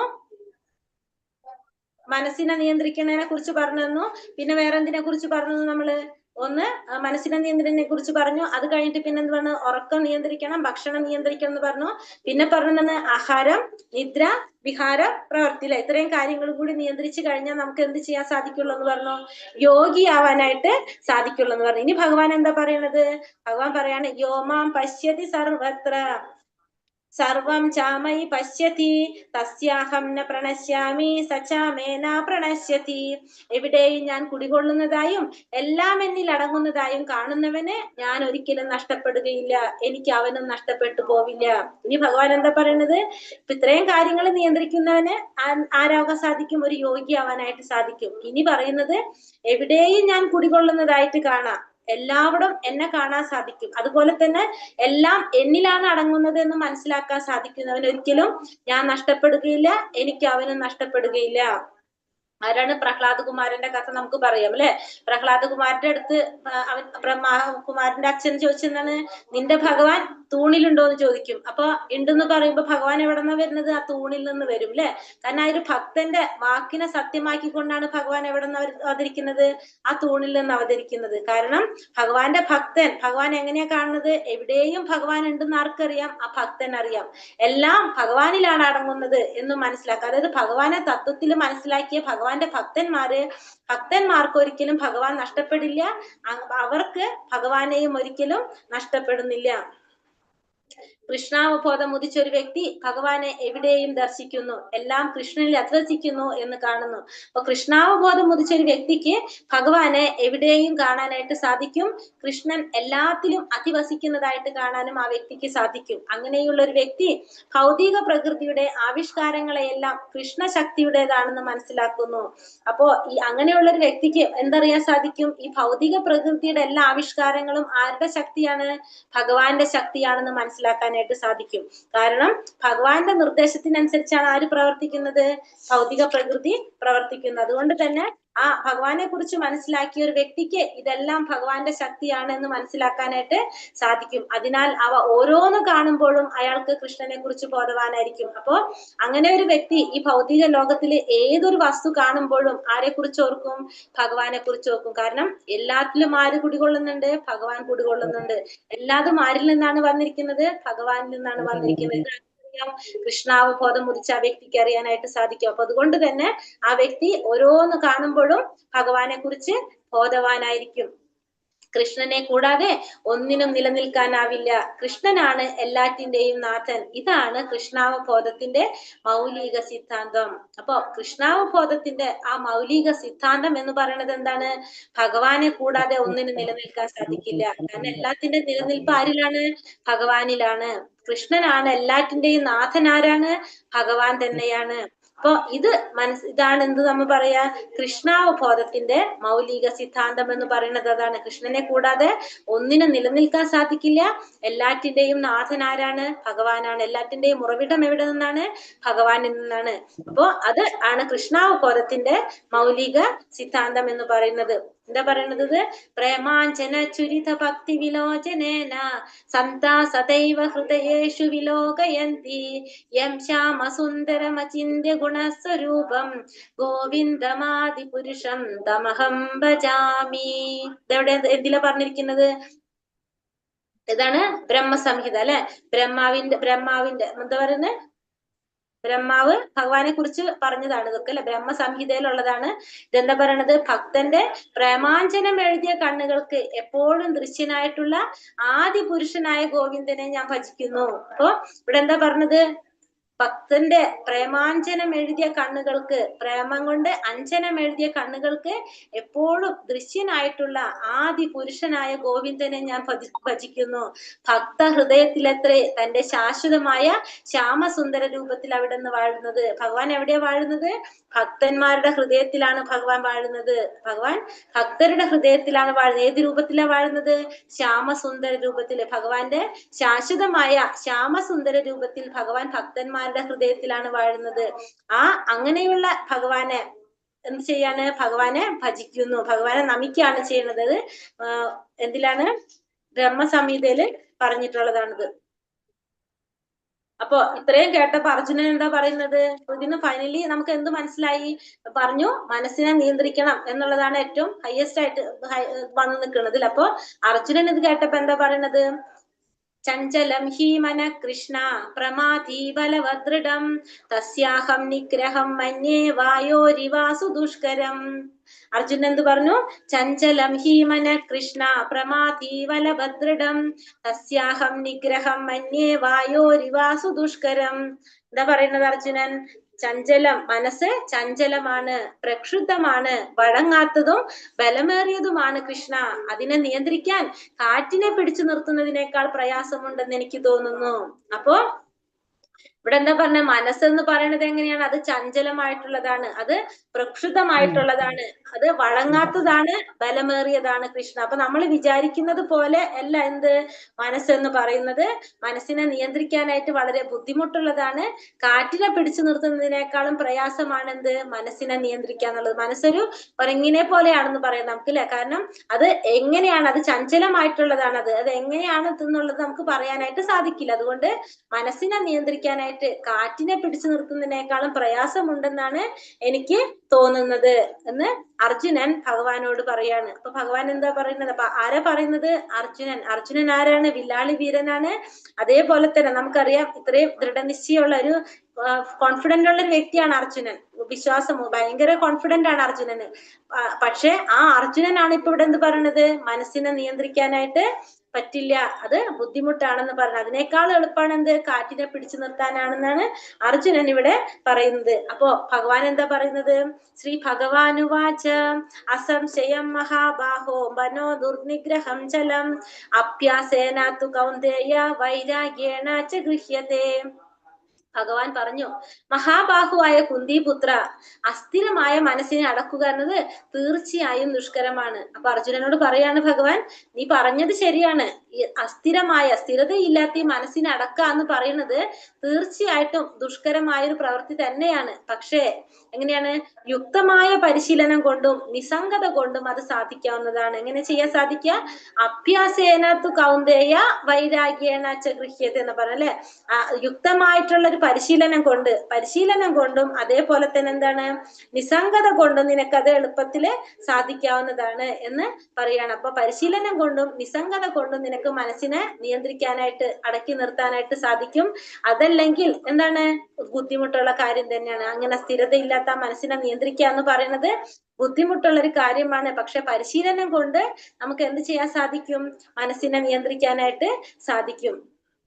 അപ്പൊ മനസ്സിനെ നമ്മൾ എന്താ ചെയ്യേണ്ടത്? കൃഷ്ണാവബോധത്തില് എന്ത് ചെയ്യണം? വ്യാപരിപ്പിക്കണം. എന്നാൽ മാത്രമേ നമുക്ക് അതിനെ നിയന്ത്രിക്കാൻ സാധിക്കുള്ളൂ. അപ്പൊ അർജുനൻ അടുത്ത സംശയം ചോദിക്കുകയാണ്. അപ്പൊ അർജുനൻ എന്ത് മനസ്സിലായി? ശരി, നമുക്ക് മനസ്സിനെ നിയന്ത്രിക്കാനായിട്ട് അഭ്യാസം ചെയ്യണമെന്ന് ഭഗവാൻ പറഞ്ഞു അല്ലെ? അപ്പൊ ഇനി അടുത്ത ചോദ്യം അർജുനൻ ഭഗവാനോട് ചോദിക്കുകയാണ്. കാരണം എന്താണ്? ഇനിയിപ്പോ നമ്മൾ ഇതൊക്കെ ചെയ്തു കഴിഞ്ഞിട്ട് നമുക്കത് മുഴുവനാക്കാൻ സാധിച്ചില്ലെങ്കിൽ എന്താ സംഭവിക്കുക? ഇനി അതാണ് ആരുടെ സംശയം? അർജുനൻ. ഇപ്പൊ ഭഗവാൻ ഇത്രയൊക്കെ പറഞ്ഞപ്പോ അർജുനൻ എന്ത് വിചാരിച്ചു? ചെയ്യേണ്ടി വരും അല്ലെ? അപ്പൊ അത് ചെയ്യുകയാണെങ്കിൽ എന്റെ സംശയം ഇനി അടുത്തത് ചോദിക്കുകയാണ്. എന്താണ് പറയുന്നത്? അർജുനൻ ചോദിക്കുകയാണ് ഭഗവാന്റെ അടുത്ത്, ഇനി ഇതൊക്കെ നമ്മൾ ചെയ്തു, ഇപ്പൊ ശരി, മനസ്സിനെ ഞാൻ നിയന്ത്രിച്ചു, ഞാൻ ഇതേപോലെ തന്നെ ഈ പറഞ്ഞ പോലെ കൃഷ്ണാവബോധ പ്രവർത്തനം, മനസ്സിനെയൊക്കെ നിയന്ത്രിച്ച് കൃഷ്ണാവബോധ പ്രവർത്തനങ്ങൾ, ഭക്തിയുടെ സേവനങ്ങളൊക്കെ ചെയ്തു കഴിഞ്ഞിട്ട് എനിക്ക് എല്ലാ സമയവും എനിക്ക് മനസ്സിനെ നിയന്ത്രിക്കാൻ സാധിക്കണം എന്നില്ലല്ലോ. അപ്പൊ എന്റെ എന്തെങ്കിലും തരത്തിലുള്ള വീഴ്ചകളൊക്കെ സംഭവിക്കും. അങ്ങനെ സംഭവിച്ചു കഴിഞ്ഞാൽ എന്താ സംഭവിക്കാന്നാണ് ആർക്കറിയേണ്ടത്? ഇനി അർജുനൻ അറിയേണ്ടത്. കാരണം ഇപ്പൊ ഭഗവാൻ പറഞ്ഞ പോലെ മനസ്സിനെ നിയന്ത്രിച്ചു. അപ്പൊ നമ്മളൊരു യോഗി ആവാനായിട്ട് വേണ്ട എല്ലാ രീതിയിലും നമ്മൾ മുന്നോട്ട് വന്നു. അപ്പൊ അതിനുശേഷം നമ്മൾ എന്ത് ചെയ്യാൻ തുടങ്ങി? നമ്മൾ കൃഷ്ണാവബോധം പരിശീലിക്കാനായിട്ട് തുടങ്ങി. പക്ഷെ നമ്മളെ സാഹചര്യം കൊണ്ട് അതല്ലെങ്കിൽ എന്തെങ്കിലും പ്രോബ്ലം കൊണ്ട് നമുക്ക് എന്ത് സംഭവിച്ചു? അത് മുഴുവനാക്കാനായിട്ട്, അത് കണ്ടിന്യൂ ചെയ്തു പോകാനായിട്ട് സാധിച്ചില്ല. എന്തെങ്കിലും കാരണം കൊണ്ട് നമുക്കത് അവിടെ വെച്ച് നമുക്ക് നിന്നുപോയി. അപ്പൊ എന്താവും? നമ്മൾ ഇവിടെ ഇല്ല അവിടെ ഇല്ലാത്തൊരവസ്ഥയിൽ പോകും. അപ്പൊ അർജുനൻ അതാണ് സംശയം വന്നത്. ഇപ്പൊ ഭഗവാൻ ഈ പറയുന്നതൊക്കെ കേട്ട് നമ്മൾ അത് തുടങ്ങിക്കഴിഞ്ഞാല്, അതിനെന്തെങ്കിലും സംഭവിച്ചു കഴിഞ്ഞാൽ എന്താണ് അതിന്റെ ഫലം എന്നാണ് ആർക്കറിയേണ്ടത്? അർജുനൻ അറിയേണ്ടത്. ഇപ്പൊ നമ്മളുടെ ഒരു സംശയമാണ് അല്ലെ? ഇപ്പൊ നമ്മൾ ഈ പറഞ്ഞ പോലെ നാമം ജപിക്കാൻ തുടങ്ങി, കുറച്ചു ദിവസം കഴിഞ്ഞപ്പോ ഞാനത് നീക്കി. പിന്നെ തോന്നുന്നതാണ്, ഇനി ഭഗവാന് നമ്മളോട് ദേഷ്യം വരുമോ, കോപം വരുമോ എന്നൊക്കെയാണ് നമുക്ക് അറിയേണ്ടത്. അപ്പൊ അർജുനനും അതേപോലെ സംശയമാണ് അർജുനനുണ്ട്. അപ്പൊ എന്താ പറയണത് ഇവിടെ? പ്രാപ്യ പുണ്യാകൃതാം ലോക അശ്വിതാ ശാശ്വതി സമഹ. ഒരു മിനിറ്റ്. പ്രാപ്യ പുണ്യാകൃതാം ലോക അനുഷ്ഠിതാ ശാശ്വതി സമഹ ശുചീനാം ശ്രീമതാം ഗേഹേ യോഗ ഭ്രഷ്ടോഭിജായതേ. അങ്ങനെ യോഗത്തിൽ പരാജിതനാകുന്നയാൾ. അപ്പൊ അർജുനൻ ചോദിച്ച ചോദ്യം ഈ ശ്ലോകത്തിൽ വന്നിട്ടില്ല, ഈ സ്ലൈഡിൽ. അതുകൊണ്ടാണ് ഞാൻ അത് അങ്ങനെ പറഞ്ഞത്. അപ്പൊ ഭഗവാൻ അതിന് ഉത്തരം പറയുന്നതാണ് ഇവിടെ നമ്മൾ വായിക്കുന്നത്. അപ്പൊ എന്താണ് ഭഗവാൻ പറയുന്നത്? അങ്ങനെ യോഗത്തിൽ പരാജിതനായി കഴിഞ്ഞാല് പുണ്യം ചെയ്തവർക്കായുള്ള ഉപരിലോകങ്ങളിൽ ആനന്ദം അനുഭവിച്ച് അസംഖ്യം സംവത്സരങ്ങൾ വാണതിനു ശേഷം നീതിനിഷ്ഠയുള്ള പുണ്യാത്മാക്കളുടെയോ ധനികരുടെയോ കുടുംബങ്ങളിൽ അവർ വീണ്ടും പിറക്കുന്നു. അപ്പൊ അർജുനന് ഇവിടെ ഭഗവാൻ പറയുന്നത് എന്താണ്? ശരി, ഇപ്പൊ അങ്ങനെ സംഭവിച്ചു എന്ന് വിചാരിക്കൂ. അപ്പൊ അങ്ങനെയാണെങ്കിൽ എന്താ സംഭവിക്കുന്നത്? ആ ചെയ്തത് ഒരിക്കലും നിനക്ക് നഷ്ടമാകാൻ പോകുന്നില്ല. കാരണം അങ്ങനെ യോഗത്തിൽ പരാജയപ്പെടാണെങ്കിൽ പുണ്യം ചെയ്തവർക്കായുള്ള ഉപരിലോകങ്ങളിൽ ആനന്ദം അനുഭവിച്ച് അസംഖ്യം വർഷം അവിടെ വാണതിന് ശേഷം നീതിനിഷ്ഠയുള്ള പുണ്യാത്മാക്കളുടെയോ ധനികരുടെയോ കുടുംബത്തില് വീണ്ടും പിറക്കാനായിട്ട് സാധിക്കുമെന്നാണ് പറയുന്നത്. അതായത് അർജുനനോട് പറഞ്ഞു കൊടുക്കാണ്, അപ്പൊ അങ്ങനെ നമ്മൾക്ക് പരാജയം സംഭവിച്ചു. ഇപ്പൊ നമ്മൾ ഈ പറഞ്ഞ പോലെ നമ്മൾ കുറെ നാള് നാമം ജപിച്ചു, പിന്നെ നമ്മളെ എന്തെങ്കിലും സാഹചര്യങ്ങൾ കൊണ്ട് നമുക്കത് ചെയ്യാൻ സാധിച്ചില്ല. പിന്നെ അതിനുശേഷം അവർ മരണപ്പെട്ടു പോയി. സംഭവിച്ചു കഴിഞ്ഞാൽ അവർ കുറെ നാള് നാമം ജപിച്ചല്ലോ, അപ്പൊ അവർ കുറെ പുണ്യം കിട്ടിയില്ല. കാരണം ഭഗവാന്റെ നാമാണ് അവർ ജപിച്ചുകൊണ്ടിരിക്കുന്നുണ്ടായിരുന്നു. അപ്പൊ അവർക്ക് എന്ത് സംഭവിക്കാണ്? അപ്പൊ അവര് ആ പുണ്യം ചെയ്തവർക്കായുള്ള ഉപരിലോകങ്ങളില് അവരെന്ത് ചെയ്യും? ആ ആനന്ദം അനുഭവിച്ചുകൊണ്ട് അസംഖ്യ സംവത്സരങ്ങൾ അവിടെ വാഴും. അപ്പൊ നമ്മള് ഈ ഭഗവാന് വേണ്ടിയിട്ട് ചെയ്യുന്ന ഓരോ കാര്യങ്ങളും ചെയ്തു കഴിഞ്ഞിട്ട് നമ്മളത് മുഴുവനാക്കാതെ, അല്ലെങ്കിൽ നമ്മള് ഇപ്പൊ ഈ ഒരു പ്രായത്തിലാണ് നമ്മൾ ചെയ്യണമെങ്കിൽ നമുക്ക് ചെയ്യുന്നതിന് ഒരു ലിമിറ്റ് ഉണ്ട് അല്ലെ? അപ്പൊ അതൊക്കെ നമ്മൾ നമ്മൾ മുഴുവനായിട്ടില്ല എങ്കിൽ നമ്മൾ എന്ത് വേണ്ടി വരും? നമ്മള് ആ പുണ്യങ്ങൾ അനുഭവിക്കാൻ, ഇതുവരെ നമ്മൾ ചെയ്ത കർമ്മത്തിന്റെ പുണ്യം അനുഭവിക്കാൻ വേണ്ടിയിട്ട് നമ്മൾ ഉപരിലോകങ്ങളിലേക്ക് പോകും. ആ ഉപരിലോകങ്ങളിൽ പോയിട്ട് അവിടെ ആനന്ദം അനുഭവിച്ച് അസംഖ്യം സംവത്സരങ്ങൾ അവിടെ വാഴും. അതിനുശേഷം നമ്മൾ വീണ്ടും എവിടേക്ക് വരും? ഈ ഭൂമിയിൽ വന്ന് ജന്മമെടുക്കും. അപ്പൊ നമ്മൾ എങ്ങനത്തെ കുടുംബങ്ങളിലായിരിക്കും ജന്മമെടുക്കുന്നത്? നീതിനിഷ്ഠയുള്ള പുണ്യാത്മാക്കളുടെ കുടുംബങ്ങളിലോ ധനികരുടെ കുടുംബങ്ങളിലോ ധർമ്മബോധമുള്ള ശ്രേഷ്ഠരായ കുടുംബങ്ങളിൽ അല്ലെങ്കിൽ ഐശ്വര്യമുള്ള കുടുംബങ്ങളില് നമുക്ക് ജന്മമെടുക്കാനായിട്ട് സാധിക്കും. അങ്ങനെ അവിടെ നിന്നുകൊണ്ട് നമുക്ക് എന്ത് പ്രാക്ടീസ് ചെയ്യാൻ സാധിക്കും? നമുക്ക് വീണ്ടും കൃഷ്ണാവബോധം പ്രാക്ടീസ് ചെയ്യാനായിട്ട് സാധിക്കും. അപ്പോ ഒരിക്കലും നമ്മൾ ഈ ചെയ്യുന്നതിന്റെ എന്ത് നഷ്ടപ്പെടുന്നില്ല. നമ്മൾ ഈ ചെയ്യുന്നതിന്റെ നമ്മളത് 2ാമത്തെ അധ്യായത്തിൽ നമ്മൾ പറഞ്ഞില്ലേ? എന്താ പറഞ്ഞത്? 2ാമത്തെ അധ്യായത്തില് നേഹാഭിക്രമിനാശ്വസ്തി പ്രത്യവായോന വിദ്യത്തെ സ്വൽപ്പമഭ്യസ്യ ധർമ്മസ്യ ത്രായത്തെ മഹതോഭയ. അല്ലെ? സ്വൽപ്പമഭ്യസ്യ ധർമ്മസ്യ, സ്വൽപ്പം ചെയ്താൽ പോലും നമുക്ക് എന്ത് കിട്ടുന്നുണ്ട്? മഹാഭയങ്ങളിൽ നിന്ന് നമ്മളെ രക്ഷപ്പെടുത്തുന്നു കണ്ടു നമ്മൾ, അല്ലെ? ചെറിയതായിട്ട് ചെയ്താൽ പോലും നമുക്ക് മഹാഭയങ്ങളിൽ നിന്ന് രക്ഷപ്പെടുത്തും. അപ്പൊ അതേപോലെ തന്നെ നമ്മൾ ആ ചെയ്യുന്നതിന്റെ ഫലം നമുക്ക് അനുഭവിക്കാനായിട്ട് സാധിക്കും. അപ്പോ ആ ഫലങ്ങള്, നല്ല ഫലങ്ങൾ നമ്മൾ അനുഭവിച്ചതിന് ശേഷം വീണ്ടും നമ്മൾ എന്ത് വേണ്ടി വരും? ഈ ഭൗതിക ലോകത്തിൽ വന്ന് ജന്മം എടുക്കേണ്ടത് വരും. പക്ഷെ ആ ജന്മം എടുക്കുമ്പോ എങ്ങനെയായിരിക്കും വരുന്നത്?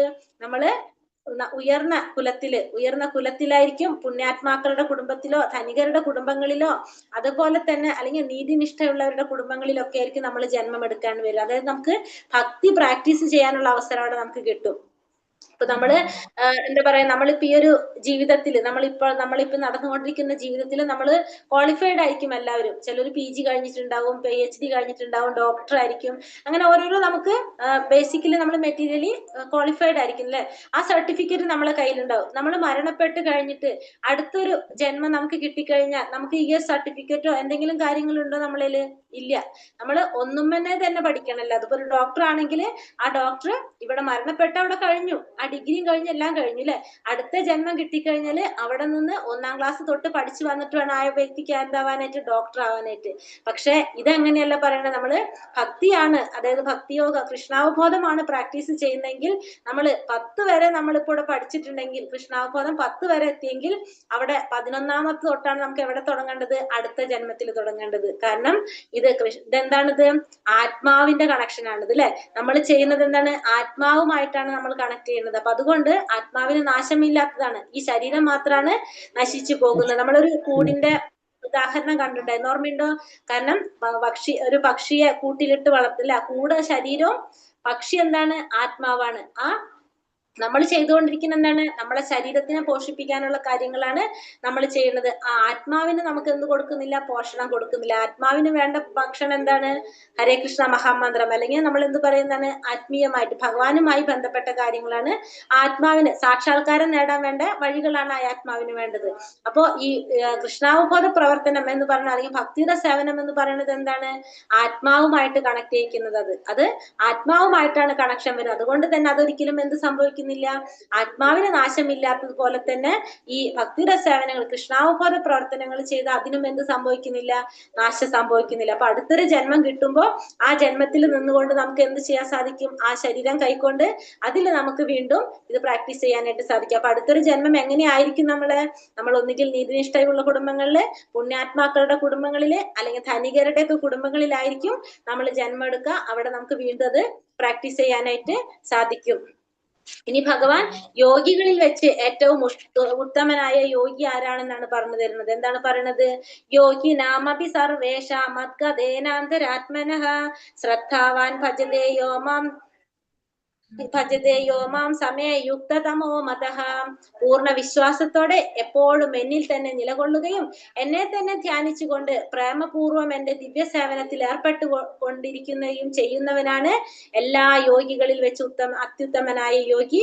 എന്നോട് ദൃഢതമമായി യോഗത്തിൽ ബന്ധപ്പെട്ടിരിക്കുന്നവനും. ഇതാണ് എന്റെ അഭിപ്രായം. അപ്പോ ഭഗവാൻ എന്താ പറയുന്നത്? പൂർണ്ണ വിശ്വാസത്തോടെ എപ്പോഴും എന്നിൽ തന്നെ നിലകൊള്ള, ഭഗവാനിൽ വിശ്വസിക്കുക, എപ്പോഴും ഭഗവാനെ തന്നെ ആശ്രയിക്കുക, ഭഗവാനിൽ നിലകൊള്ളുക. പിന്നെ എന്നെ തന്നെ ധ്യാനിച്ചുകൊണ്ട് പ്രേമപൂർവം എന്റെ ദിവ്യ സേവനത്തിൽ ഏർപ്പെട്ടുകൊണ്ടിരിക്കുക. അങ്ങനെ ചെയ്യുന്നവനാണ് ആര്? എല്ലാ യോഗികളിൽ വെച്ച് ഏറ്റവും ഉത്തമനായ യോഗി. എന്നോട് ദൃഢതമമായി യോഗത്തിൽ ബന്ധപ്പെട്ടിരിക്കുന്നവനും. അപ്പൊ എപ്പോഴും ഭഗവാനുമായിട്ട് ബന്ധപ്പെട്ടിരിക്കുന്ന ഒരു വ്യക്തി എന്ന് പറഞ്ഞ എങ്ങനെയാണ്? ഭഗവാനിൽ തന്നെ നിലകൊള്ള, ഭഗവാനെ ധ്യാനിച്ചുകൊണ്ട് പ്രേമപൂർവ്വം ഭഗവാന്റെ സേവനത്തിൽ ഏർപ്പെട്ടുകൊണ്ടിരിക്കുക. അങ്ങനെയുള്ള വ്യക്തിയാണ് യോഗികളിൽ വെച്ച് ഏറ്റവും ഉത്തമനായ യോഗി എന്നാണ് ആര് അഭിപ്രായം പറയുന്നത്? ഭഗവാൻ അഭിപ്രായം പറയുന്നത്. അപ്പൊ യോഗി ആരാണെന്നാണ് പറയുന്നത്? എന്താ പറയണത്, യോഗി നാമപി സർവേഷ മദ്ഗതേനാന്തരാത്മനഃ ശ്രദ്ധാവാൻ ഭജിതേ യോമാം സമയയുക്ത തമോമതഃ എന്നാണ് പറഞ്ഞത്. അപ്പൊ പൂർണ്ണ വിശ്വാസത്തോടെ എപ്പോഴും എന്നിൽ തന്നെ നിലകൊള്ള, എന്നെ തന്നെ ധ്യാനിച്ചുകൊണ്ട് പ്രേമപൂർവ്വം എന്റെ ദിവ്യ സേവനത്തിൽ ചെയ്യുന്നവനാണ് ആര്? യോഗികളിൽ വെച്ച് ഏറ്റവും ഉത്തമനായ യോഗി. എന്നോട് ദൃഢതമമായി യോഗത്തിൽ ബന്ധപ്പെട്ടിരിക്കുന്നവനും ആരാണ്? അങ്ങനെയുള്ള വ്യക്തികളാണ്. ഇതാണ് ആരുടെ അഭിപ്രായം? ഭഗവാന്റെ അഭിപ്രായം. ഇനി ഭക്തി യോഗയെ കുറിച്ച് പറയാണ്. ഇനി നമ്മൾ പറഞ്ഞു, നമ്മൾ 4 യുഗങ്ങളാണുള്ളത്. സത്യയുഗം, ത്രേതായുഗം, ദ്വാപരയുഗം, കലിയുഗം. നമ്മൾ പറഞ്ഞു ധ്യാനത്തിനാണ് പ്രാധാന്യം കൊടുത്തിരിക്കുന്നത് അല്ലെ. ആത്മസാക്ഷാത്കാരം നേടാനുള്ള വഴി ധ്യാനത്തിലൂടെയാണ് സാധിക്കുന്നത്. ത്രേതായുഗത്തിലെ യജ്ഞത്തിലൂടെയാണ്, ദ്വാപരയുഗത്തില് വിഗ്രഹാരാധനയാണെന്ന് കണ്ടു അല്ലെ നമ്മള്. ഇനി കലിയുഗത്തില് പറഞ്ഞിരിക്കുന്നത് എന്താണ്? ഹരിനാമ സങ്കീർത്തനമാണ് പറഞ്ഞിരിക്കുന്നത്. കലിയുഗത്തില് ഭഗവാന്റെ നാമം ജപിക്കുക. കലിയുഗത്തിൽ എന്താ പറഞ്ഞിരിക്കുന്നത്? ഭഗവാന്റെ നാമം, ഹരിയുടെ നാമ സങ്കീർത്തനം.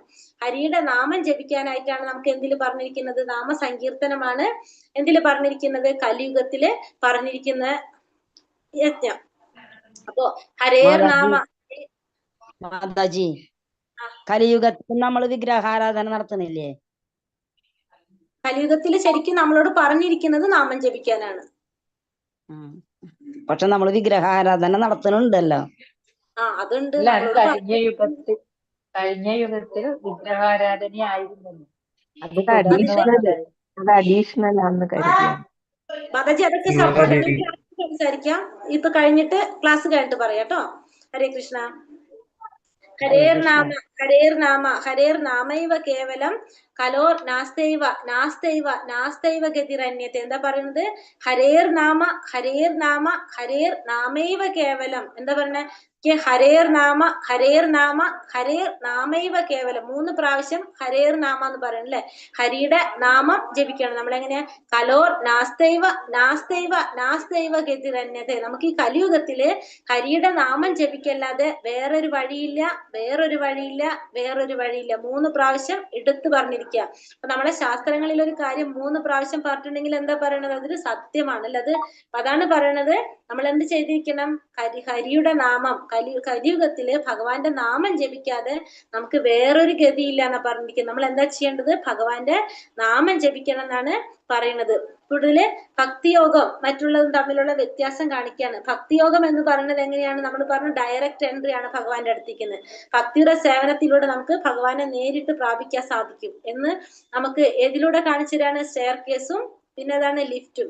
ലിഫ്റ്റില് ഒരു ബട്ടൺ അമർത്തിയാൽ നേരെ നമ്മൾ മുകളിലെത്തി. സ്റ്റെയർ കേസ് ആണെങ്കിലോ നമ്മൾ ബുദ്ധിമുട്ടി കഷ്ടപ്പെട്ട് പതുക്കെ ചെന്ന് അവിടെ ചെന്ന് വരുമ്പോഴേക്കും സമയവും പോകും, ക്ഷീണിക്കുകയും ചെയ്യും. അതേപോലെയാണ് മറ്റുള്ള കാര്യങ്ങൾ. ഇപ്പൊ നമ്മൾ ഈ പറഞ്ഞ ഏതൊക്കെ നമ്മള് എന്തൊക്കെ പറയാ, നമ്മള് ഏതൊക്കെയാണ് നമ്മൾ പറഞ്ഞ? ജ്ഞാനയോഗവും പിന്നെ അതുപോലെ തന്നെ വേറെ ഏത് യോഗമാണ് പറഞ്ഞ?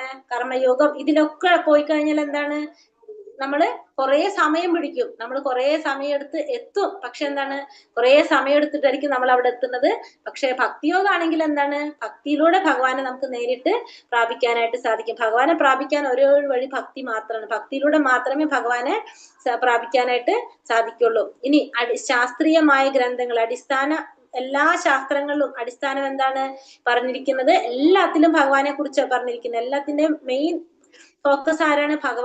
ഭഗവാനാണ് മെയിൻ ആയിട്ടുള്ളത് എന്നാണ് തന്നെ പറഞ്ഞിരിക്കുന്നത്.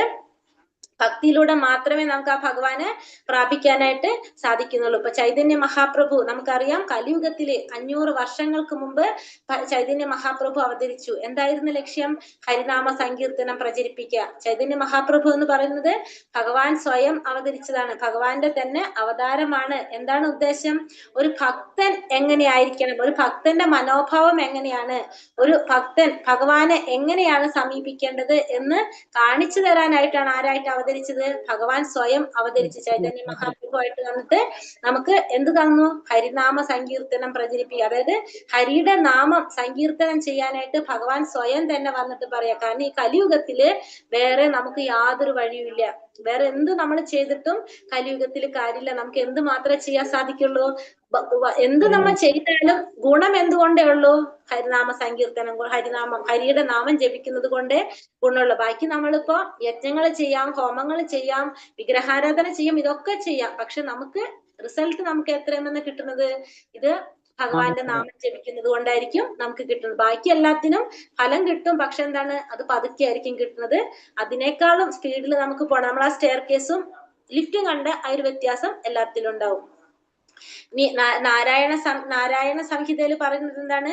കലിയുഗത്തിലെ കാലഘട്ടത്തിൽ ആളുകൾ ദൈവത്തിന്റെ പരമോന്നത വ്യക്തിത്വത്തിന്റെ വിശുദ്ധ നാമങ്ങൾ ജപിക്കണം, ചൊല്ലണം. അതായത് കലിയുഗത്തിന്റെ കാലഘട്ടത്തിൽ നമ്മൾ ആരെ നാമം ചൊല്ലിക്കണം? ദൈവത്തിന്റെ പരമോന്നത വ്യക്തിത്വം. അതാരാണ്?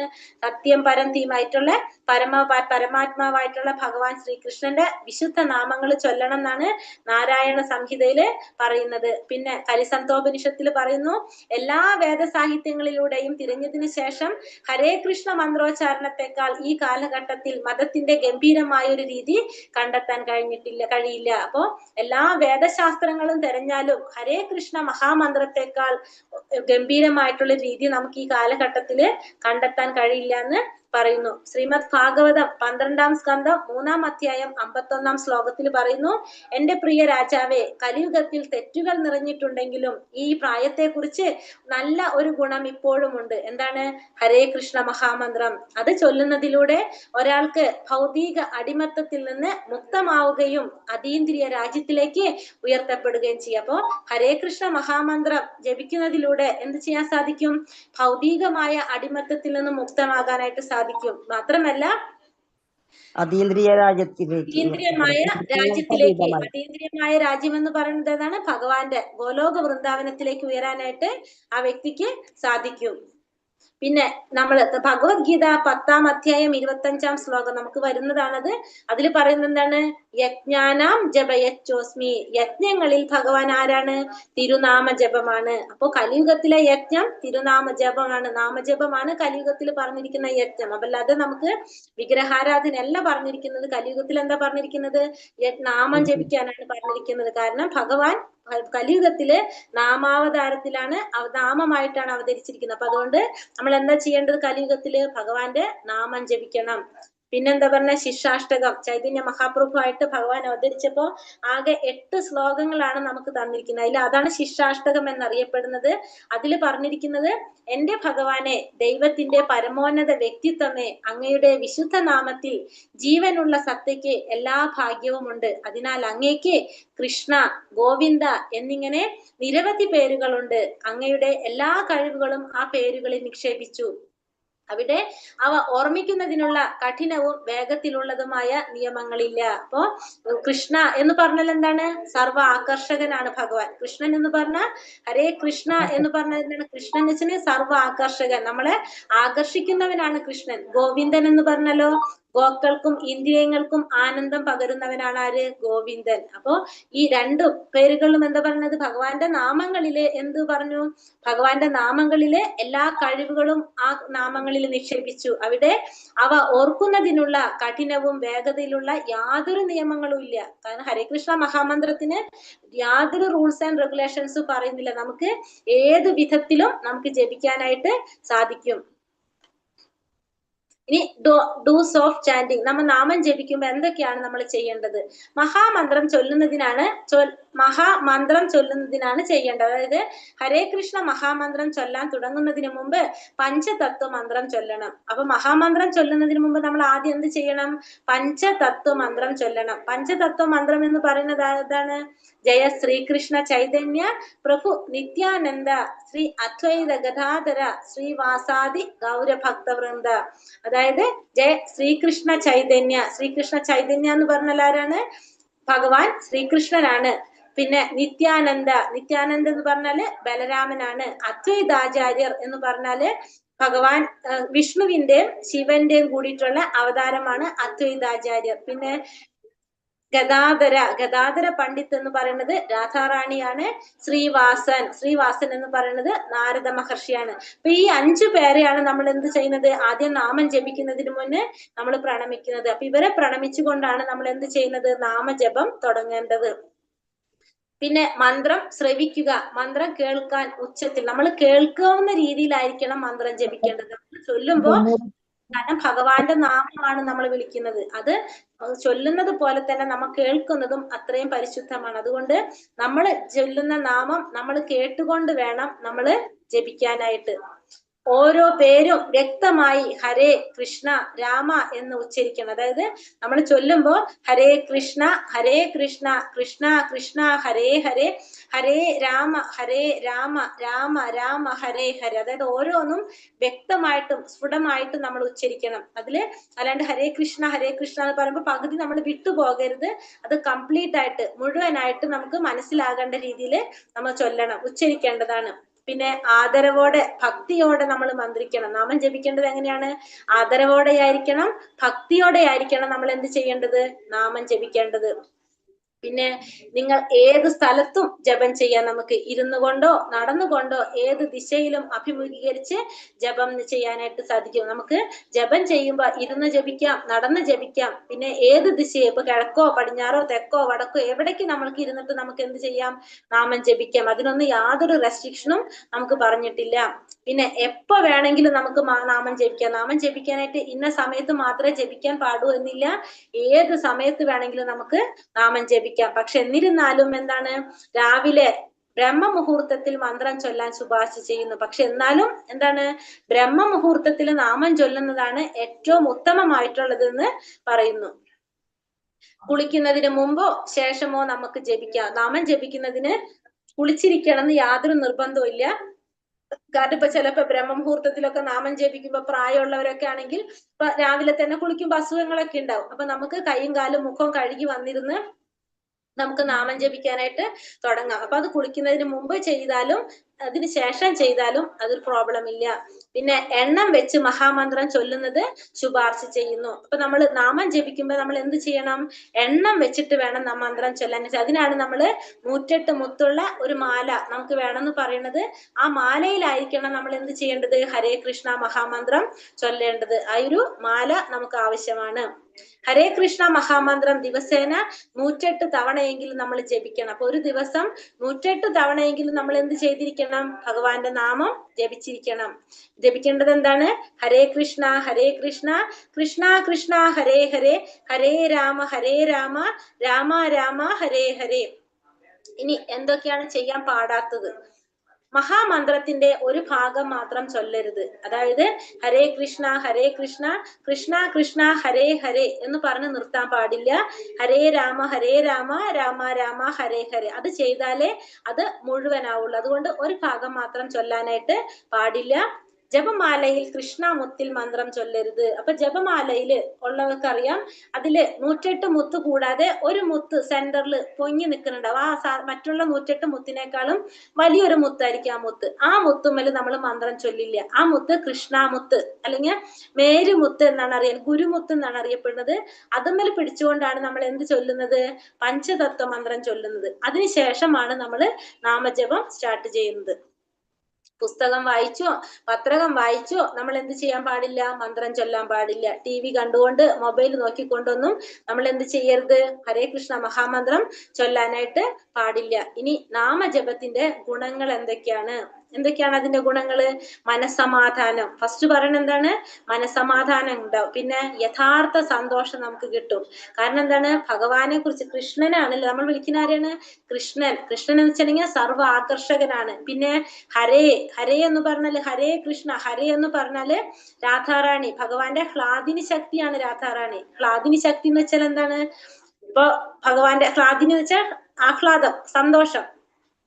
അപ്പൊ ഭഗവാന്റെ ആ സന്തോഷത്തിന് ഒരു രൂപം ഉണ്ടാക്കിയിട്ട് വെച്ചിട്ടുണ്ടെങ്കിൽ അതാണ് ആര്? രാധാറാണി. അപ്പൊ നമ്മളെ സന്തോഷം, നമ്മളെ ഉള്ളിലായ ഒരു സന്തോഷത്തിന് നമ്മൾ പുറത്തേക്ക് എടുത്തു വെച്ചിട്ട് അതിനൊരു രൂപമാക്കി കഴിഞ്ഞാല് അതെന്താണ്? നമ്മളെ സന്തോഷത്തിന്റെ ഒരു രൂപമാണ് അല്ലെ? അപ്പൊ അതാണ് ഭഗവാന്റെ ഹ്ലാദിനി ശക്തി. അതായത് ഭഗവാന്റെ സന്തോഷമാണ് ആര്? രാധാറാണി. അപ്പൊ ഭഗവാൻ തന്നെയാണ് രാധാറാണി. മനസ്സിലായോ ഞാൻ പറഞ്ഞത്? ഭഗവാൻ തന്നെയാണ് രാധാറാണി. ഭഗവാന്റെ ആയ ഒരു ആനന്ദമായ ഒരു സന്തോഷമാണ് ആര്? രാധാറാണിയുടെ രൂപത്തിലുള്ളത്. അപ്പൊ യഥാർത്ഥ സന്തോഷം നമുക്ക് എന്തുകൊണ്ട് കിട്ടും? ഹരേ കൃഷ്ണ മഹാമന്ത്രം കൊണ്ട് നമുക്ക് കിട്ടും. പിന്നെ ജ്ഞാനോദയം ഉണ്ടാവും. നമ്മളെ ബുദ്ധി നമുക്ക് തെളിയാനായിട്ട്, ആ ജ്ഞാനം നേടാനായിട്ട് നമുക്ക് സഹായിക്കുന്ന എന്താണ്? ഹരേ കൃഷ്ണ മഹാമന്ത്ര ജപം കൊണ്ട് സാധിക്കും. നമുക്ക് ഒറ്റയ്ക്കിരുന്നോ കൂട്ടായിട്ടിരുന്നോ നമുക്ക് നാമം ജപിക്കാം. എവിടെ വേണമെങ്കിലും ഇരുന്ന് ജപിക്കും. ഇതൊക്കെ നമ്മൾ പറഞ്ഞത് തന്നെയാണ്. ഹരേ കൃഷ്ണ കൃഷ്ണ കൃഷ്ണ ഹരേ ഹരേ, ഹരേ രാമ രാമ രാമ ഹരേ ഹരേ. പഞ്ചാകൽപതരൂപശ്ച കൃപാ സിന്ധോഭ്യവച പതിതാനാം പാവനേഭ്യോ വൈഷ്ണവേഭ്യോ നമോ നമ. അനന്ത കോടി വൈഷ്ണവൃന്ദി കി ജയ്. ശ്രീല പ്രഭുപാദ് കി ജയ്. ശ്രീല ഗുരുദേവ് കി ജയ്. നിതായ് ഗൗരപ്രമാനന്ദേ. ഹരി ഹരി ബോൾ. ഹരേ കൃഷ്ണ. എല്ലാവർക്കും നന്ദി. ഹരേ കൃഷ്ണ ഹരേ കൃഷ്ണ ഹരേ കൃഷ്ണ ഹരേ കൃഷ്ണ മാതാജി. ഹരേ കൃഷ്ണ മാതാജി. നാളെ എക്സാം ഉണ്ടോ ഈ 11 to 18 അധ്യായം വരെയുള്ളത്? ഉണ്ട് മാതാജി, ഉണ്ട് ഉണ്ട്. അപ്പൊ എനിക്ക് അറ്റൻഡ് ചെയ്യാൻ പറ്റിയിട്ടില്ല കേട്ടോ മാതാജി. ഞാൻ 9:15 ഇതിലാണ് ഞാൻ അറ്റൻഡ് ചെയ്യണത് വേറൊരു മാതാജിയുടെ. ശരി മാതാജി, അന്നല്ലെങ്കിൽ എനിക്ക് മെസ്സേജ് ഇട്ടാ മതി. ഇവിടെ സമയം കുറച്ച് പോവല്ലേ, ഇപ്പൊ തന്നെ ലേറ്റ് ആയി ഇവരുടെ. ഹരേ കൃഷ്ണ. ഹരേ കൃഷ്ണ മാതാജി. മാതാജി ഹരേ കൃഷ്ണ. ജപമാലയെ കുറിച്ച് ഒന്നും കൂടെ പറയോ? പറഞ്ഞുതരാം മാതാജി, പറഞ്ഞുതരാം കേട്ടോ. അതൊന്നും നമ്മളെ ക്വസ്റ്റ്യൻസ് നോക്കിക്കഴിഞ്ഞാൽ ലീവ് ചെയ്യേണ്ടവർക്ക് ലീവ് ചെയ്താൽ പിന്നെ എല്ലാത്തവർക്ക് ഇരിക്കാലോ വേണിച്ച. ജപമാല ഞാനൊരു ക്ലാസ് ഇട്ടുണ്ടായിരുന്നു, അത് കണ്ടു കഴിഞ്ഞാൽ നിങ്ങൾക്ക് കുറച്ചും കൂടി കിട്ടും. ഞാൻ ആ ജപമാല എടുത്തിട്ട് കാണിച്ചു തരാം ജസ്റ്റ് ഒന്ന് കേട്ടോ. അഷ്ടാംഗ യോഗയുടെ 8 പടികൾ ഏതൊക്കെയാണ്? യമം, നിയമം, പ്രാണായാമം, പ്രത്യാഹാരം, ധ്യാന, സമാധി. പ്രത്യാഹാര, ധാരണം, ധ്യാനം, സമാധി. ദത്തനായ ആത്മാവിന്റെ ഉറ്റമിത്രവും ശത്രുവും ആരാണ്? മനസ്സ്. ആർക്കെല്ലാം യോഗിയാവാൻ കഴിയില്ലെന്നാണ് ഭഗവാൻ പറയുന്നത്? വളരെ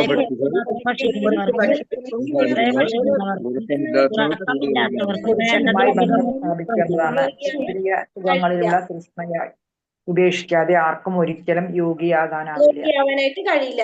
സ്ഥിരതയില്ലാത്ത മനസ്സിനെ എങ്ങനെ കീഴടക്കാമെന്നാണ് ഭഗവാൻ പറഞ്ഞത്? പരിശീലനത്തിലൂടെ, അതായത് പരിശീലനത്തിലൂടെ, യുക്തമായ പരിശീലനത്തിലൂടെ എന്തിനെ കീഴടക്കാൻ സാധിക്കും? മനസ്സിനെ കീഴടക്കാനായിട്ട് സാധിക്കും. 606.41 41 ശ്ലോകത്തിന് എന്തിനെ കുറിച്ചാ പറയുന്നത്? 41 ശ്ലോകത്തില്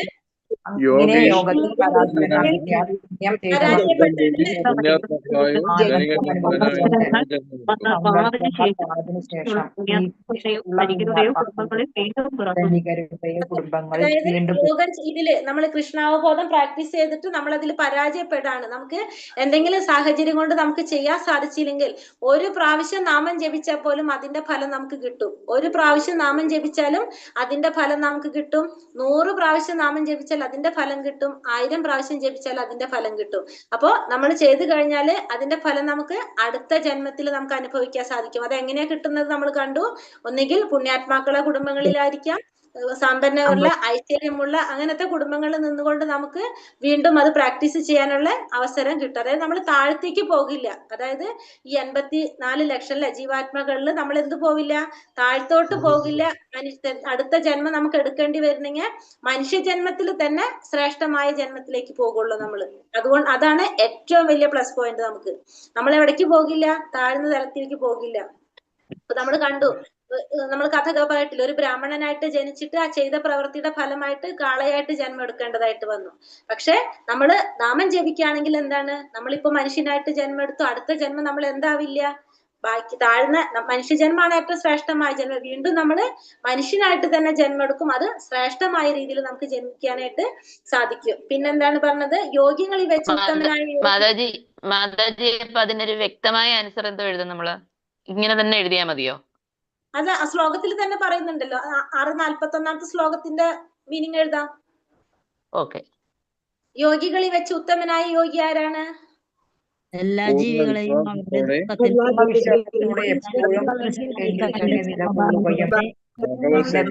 വിശ്വാസത്തോടെ 47 ശ്ലോകത്തിൽ പറയുന്നത് പൂർണ്ണ വിശ്വാസത്തോടെ എപ്പോഴും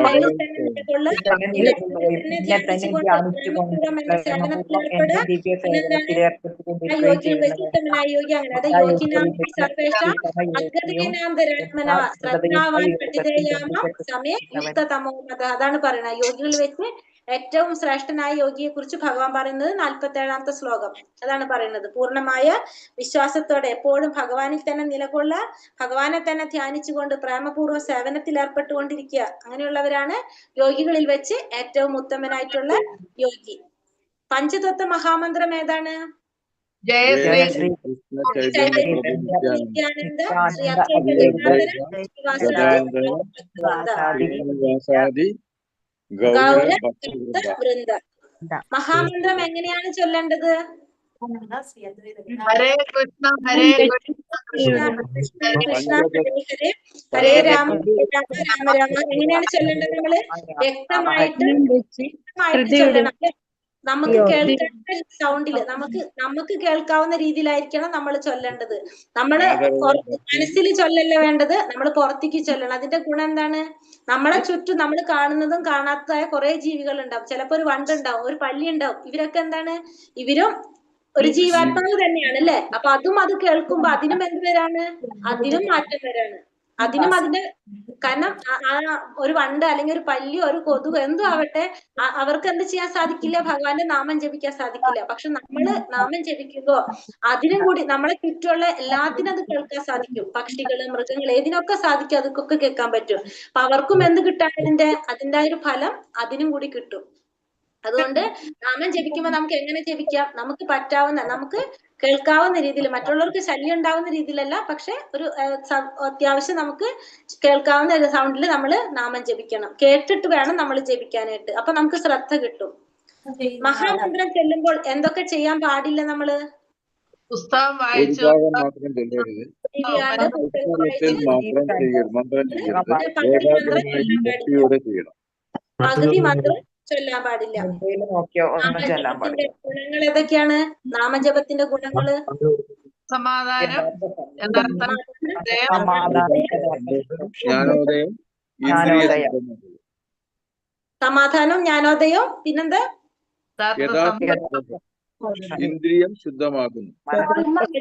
പരിശുദ്ധി ഉണ്ടാവില്ല, ഇന്ദ്രിയങ്ങള് പരിശുദ്ധമാക്കപ്പെടും. പിന്നെ ആഹ്ലാദം ഉണ്ടാവും. അതെ, ആഹ്ലാദം, ആനന്ദം ഉണ്ടാവും നമുക്ക്.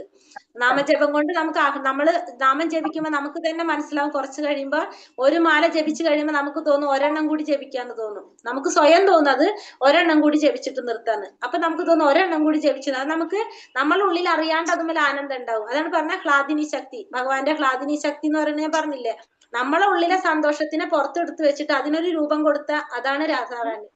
അതിപ്പോ നമ്മളെ ഉള്ളിലെ ദുഃഖത്തിനെ പുറത്തെടുത്ത് വെച്ച് അതിനൊരു രൂപം കൊടുക്കുക, സന്തോഷത്തിനൊരു രൂപം കൊടുക്കുക. അപ്പൊ അതാണ് ഭഗവാന്റെ തന്നെ ആ ഹ്ലാദിനി ശക്തിയാണ് ആര്? രാധാറാണി. ആ രാധാറാണിയോടാണ് നമ്മൾ പ്രാർത്ഥിക്കുന്നത്. ഹരേ കൃഷ്ണ മഹാമന്ത്രത്തിന്റെ മീനിങ് അതാണ്. രാധാറാണിയോട് നമ്മൾ പ്രാർത്ഥിക്കുകയാണെന്ത്? നമുക്ക് ഭഗവാന്റെ സേവ ചെയ്യാനായിട്ട് അവസരം തരണേ എന്നാണ് ഈ മഹാമന്ത്രം കൊണ്ട് നമ്മൾ പ്രാർത്ഥിക്കുന്നത്. ഇനി എന്താണ്? നമുക്ക് ആ നാമജപത്തിന്റെ ഒന്ന് കാണിക്കണല്ലോ, എന്നിട്ട് ലൈവ് ഓഫ് ചെയ്യാം. ഒരു മിനിറ്റ്, മാല എടുക്കട്ടെ. ജപിക്കുന്നവരാണെങ്കിൽ മുത്തിൽ തൊട്ടല്ല, അതിനകത്ത് എനിക്കൊരു ഗ്യാപ്പിലെങ്ങാണ്ട 10 രൂപയ്ക്ക് ജപമാല കൊടുക്കുന്നു കേട്ടോ, സഞ്ജീതായിട്ട്, ഗുരുവായൂർ. ഹരേ കൃഷ്ണ, ഹരേ കൃഷ്ണ മാതാജി. ഒരു മിനിറ്റ് ഇങ്ങോട്ട്. നമ്മള് നാമം ജപിക്കാനായിട്ട് ജപമാല എടുക്കാനായിട്ട് ഒരു സെക്കൻഡ്. ഇതാണ് ഒരു ജപസഞ്ചി ഉണ്ടാവും ശരിക്കും നമുക്ക് ജപസഞ്ചി ഉണ്ടാവും. കുറെ നാമം ജപിക്കുന്നവർക്കാണെങ്കിൽ നമുക്ക് ജപസഞ്ചി മേടിച്ചു കഴിഞ്ഞാൽ ഗുണം എന്ന് വെച്ചിട്ടുണ്ടെങ്കിൽ ഈ മാല നമുക്ക് ഒട്ടും അഴുക്കില്ലാതെ കൊണ്ടടക്കാനായിട്ട് സാധിക്കും. നമുക്ക് അതിനാണ് നമ്മൾ ഈ ജപസഞ്ചി വെക്കുന്നത്. വേറെ അതുകൊണ്ട് അതില്ല. നമുക്ക് പുറത്തൊക്കെ കൊണ്ടുപോകുമ്പോൾ അതല്ലെങ്കിൽ എപ്പോഴും സൂക്ഷിച്ച് ഭഗവാന്റെ നാമം ജപിക്കല്ലേ, അപ്പൊ നമുക്കത് വൃത്തിയിൽ സൂക്ഷിച്ച് കൊണ്ടടക്കാനായിട്ട് സാധിക്കും. അപ്പൊ ഈ ജപസഞ്ചി എടുത്ത് നമുക്ക് കഴുകി വൃത്തിയാക്കിയിട്ട് വെക്കാം. അപ്പൊ അങ്ങനെയാണ്. അപ്പൊ ഈ ജപസഞ്ചിയുടെ ഗുണം എന്ന് വെച്ച് കഴിഞ്ഞാല് ഇതിനൊരു ഹോൾ ഉണ്ട് ശരിക്കും ഇവിടെ. ഇതിൽ കൂടെ നമുക്കൊരു വിരല് പുറത്തേക്ക് ഇടാൻ പറ്റും. അതായത് നമ്മൾ പറയുന്നത്, നമ്മൾ ഈ വിരല് എന്ന് പറഞ്ഞാല് നമ്മളെ അഹങ്കാരത്തെ സൂചിപ്പിക്കുന്ന വിരല ഈ വിരല്. അപ്പൊ ഈ വിരല് തൊട്ടുകൊണ്ട് നമ്മൾ നാമം ജപിക്കില്ല. ഈ ചൂണ്ടുന്ന വിരലില്ല, നമ്മള് ആ വിരല് തൊട്ടുകൊണ്ട് നാമം ജപിക്കില്ല. അപ്പൊ അതിനാണ് ഇവര് ഹോൾ ഉണ്ടാക്കിയിരിക്കുന്ന. ആ വിരല് പുറത്തേക്ക് ഇട്ട അതിന്റെ കഴിഞ്ഞു. പിന്നെ നമ്മൾ ഈ തള്ള വിരലും പിന്നെ ഈ സെന്ററിലെ വിരലുണ്ടല്ലോ, ഇത് രണ്ടും പിടിച്ചുകൊണ്ട് നമുക്ക് നാമം ജപിക്കാം. ഈ 3 എടുത്ത് നമുക്ക് നാമം ജപിക്കാം. ഇതേതും നമുക്ക് ഉപയോഗിക്കാം, നാമം ജപിക്കാം. അപ്പൊ നമ്മള് ഇത് ഇങ്ങനെ താഴ്ത്തിക്കാണ് കൊണ്ടുവരുന്നത്. നാമം ജപിക്കുമ്പോ നമ്മള് എന്താ പറയാ, വെള്ളം കോരില്ല നമ്മൾ കിണറ്റിൽ നിന്നൊക്കെ, അതേപോലെ അങ്ങനെയാണ് നമ്മള് നാമം ജപിച്ച. അപ്പൊ ഈ വിരലുകൊണ്ട് തള്ള വിരലുകൊണ്ട് ഇങ്ങനെ തള്ളി ഇങ്ങനെ കാണുന്നുണ്ടോ ഞാൻ ചെയ്യുന്നത്? അതിങ്ങനെ നീക്കിയിട്ടാണ് നമ്മള് ഓരോ മുത്തുമലും പിടിച്ചിട്ട്. ഇപ്പൊ ഞാൻ എന്റെ മാല എടുത്ത് കാണിച്ചു തരാണെങ്കിൽ ഇത് വലിയ മാലയാണ്. ഇപ്പൊ 108 മുത്തിന്റെ ഒരു മാലയാണിത്, ഈ ജപമാല. ഇത് പറയുമ്പോ ഇതാണ് ഞാൻ പറഞ്ഞ നമ്മള് കൃഷ്ണാമുത്ത് അല്ലെങ്കിൽ ഗുരുമുത്ത് എന്ന് പറയുന്നത്. ഈ മുത്തുമ്മല് നമ്മൾ പിടിച്ചിട്ട് നമ്മള് പഞ്ചതത്വ മന്ത്രം നമ്മൾ ചൊല്ലി, അത് കഴിഞ്ഞിട്ട് ഈ മുത്തുമ്മല് നമ്മൾ തൊട്ടിട്ട് ഭഗവാന്റെ നാമം ഒരു പ്രാവശ്യം നമ്മൾ ചൊല്ലി, ഹരേ കൃഷ്ണ. ഇതുമ്മ പിടിച്ചോണ്ട് ഫുള്ള് നമ്മൾ നാമം ചൊല്ലാണ്. ഹരേ കൃഷ്ണ കൃഷ്ണ കൃഷ്ണ ഹരേ ഹരേ, ഹരേ രാമ രാമ രാമ ഹരേ ഹരേ. അപ്പൊ ഒരു പ്രാവശ്യം കഴിഞ്ഞു. അപ്പൊ നമ്മള് അത് തള്ളി അടുത്ത മുത്തിലേക്ക് പോയി. പിന്നെ നമ്മള് ഹരേ കൃഷ്ണ കൃഷ്ണ കൃഷ്ണ ഹരേ ഹരേ, ഹരേ രാമ രാമ രാമ ഹരേ ഹരേ കഴിഞ്ഞു. അടുത്ത മുത്തിലേക്ക് പോയി. അങ്ങനെ ഓരോന്ന് നമ്മൾ ഓരോ പ്രാവശ്യം ഇങ്ങനെ പോയിക്കൊണ്ടിരിക്കും. അങ്ങനെ പോയി 7 മിനിറ്റ് നമുക്ക് എടുക്കാം. ഫസ്റ്റ് ചൊല്ലുമ്പോ ചിലപ്പോ 10 മിനിറ്റും എടുക്കാം. ചൊല്ലി വരുമ്പോ സമയം പിടിക്കും. ഇതിങ്ങനെ നമ്മൾ ചൊല്ലി പോയി നമ്മള് ലാസ്റ്റ് 108ാമത്തെ മുത്തുമ്മൽ ഇങ്ങനെ എത്തും. അപ്പൊ ഇങ്ങനെ വന്നിട്ട് നമ്മള് ബാക്കിൽ വന്നിട്ട് ഇങ്ങനെ നിൽക്കും. അപ്പൊ ലാസ്റ്റ് മുത്തുമ്മൽ വന്ന് ഇങ്ങനെ നിൽക്കും. നമ്മള് നിന്ന് കഴിഞ്ഞാല് നമുക്ക് ഇനി ഇത് എന്ത് ചെയ്യണം? തിരിക്കണം. അതായത് ഇത് ഗുരു ആണല്ലോ, ഗുരുവിനെ ക്രോസ് ചെയ്യാൻ പാടില്ല നമ്മള്. അപ്പൊ നമ്മള് ഇവിടുന്ന് തുടങ്ങി ഇപ്പൊ നമ്മൾ എന്തെങ്കിലും വന്ന് നിൽക്കാണ്, ഈ മുത്തിൽ വന്ന് നിൽക്കാണ്. അപ്പൊ ഇനി തുടങ്ങേണ്ടത് ഇവിടെ നിന്നാണ് തുടങ്ങേണ്ടത്. നമ്മള് ഇവിടെ നിന്നല്ല തുടങ്ങേണ്ടത്. കാരണം ഇവിടെ നിന്ന് തുടങ്ങുകയാണെങ്കിൽ ഇത് ക്രോസ് ആയി പോവില്ല നമ്മള്. അപ്പൊ നമ്മൾ ഇവിടെ വന്ന് നിൽക്കുന്നത് ഇതിങ്ങനെ തിരിച്ചിട്ട് നമ്മൾ എന്ത് ചെയ്യാ? ഇവിടുന്ന് ബാക്ക് എടുത്തിട്ട് വീണ്ടും അടുത്ത മാല തുടങ്ങാം. മനസ്സിലായോ ഞാൻ പറഞ്ഞത്? ക്ലിയർ ആയി എല്ലാവർക്കും? കാരണം ഇത്രേ ഉള്ളൂ, ഇതിനെ ക്രോസ് ചെയ്യാൻ പാടില്ല നമ്മള്. അത്ര തന്നെ, നമ്മൾ അത്രയും വിചാരിച്ചാൽ മതി. ഇതിന്റെ ഫ്രണ്ടിൽ ഇത് ഇരിക്കല്ലേ, ഇതിനെ നമ്മളൊരു ഗുരുവായിട്ട് സങ്കല്പിക്കുകയാണ്. അപ്പൊ ഈ ഗുരുവിനെ നമ്മൾ ഇങ്ങോട്ട് കടക്കാൻ പാടില്ല. ഇവിടുന്ന് ചൊല്ലി വന്ന് ഈ ലാസ്റ്റ് മുത്തിൽ വന്നു. അപ്പൊ നമ്മൾ അവിടെ എത്തുമ്പോ എന്ത് ചെയ്യണം? ഇത് ഈ കൈ കൊണ്ട് ഇതിങ്ങനെ തിരിച്ചിട്ട് നമ്മൾ ഇവിടെ നിന്ന് തൊട്ടിട്ട് പിന്നെ ഈ നമ്മ പിടിച്ചിട്ട് നമുക്ക് എന്ത് ചെയ്യാം? ഒന്നും കൂടി നമുക്ക് ജയ ശ്രീകൃഷ്ണ ചൊല്ലി പിന്നെ നമുക്ക് ചൊല്ലിപ്പോകാം. അങ്ങനെയാണ് നാമം ജപിക്കേണ്ടത്. അപ്പൊ 108 പ്രാവശ്യം, ഈ ഒരു പ്രാവശ്യം 108 മുത്തുമ്മൽ ചൊല്ലിക്കഴിഞ്ഞാല് നമ്മൾ എന്തായി? ഭഗവാന്റെ നാമം 108 പ്രാവശ്യം ചൊല്ലില്ലേ? അങ്ങനെ നമുക്ക് നാമം ജപിക്കാനായിട്ട് സാധിക്കും. അപ്പൊ എത്രയേ റൗണ്ട് നമുക്ക് ചെയ്യാൻ സാധിക്കുമോ അത്രയും നല്ലത്. ഭഗവാന്റെ നാമം നമുക്ക് ജപിക്കാനായിട്ട് സാധിക്കും. നമുക്ക് ശരിക്കും ഒരു മനുഷ്യായുസിൽ ഇത്ര എണ്ണം ഭഗവാന്റെ നാമം ജപിക്കണമെന്നുണ്ട്. അത് കറക്റ്റ് കൗണ്ട് എനിക്കും അറിയില്ല. ഇത്രയും എണ്ണം നമുക്ക് ജപിക്കണമെന്നുണ്ട്. അപ്പൊ അതുകൊണ്ട് എത്രയും നമുക്ക് പറ്റണോ അത്രയും ജപിച്ചു പോയി കഴിഞ്ഞാൽ നമുക്ക് ചെയ്യാനായിട്ട് സാധിക്കും. അങ്ങനെയാണ് ഭഗവാന്റെ നാമം ജപിക്കുന്നത്. പിന്നെ അതില് പഞ്ചതത്വത്തിന്റെ ഈ ഗ്രൂപ്പിൽ നമ്മൾ ഇട്ടിട്ടുണ്ട്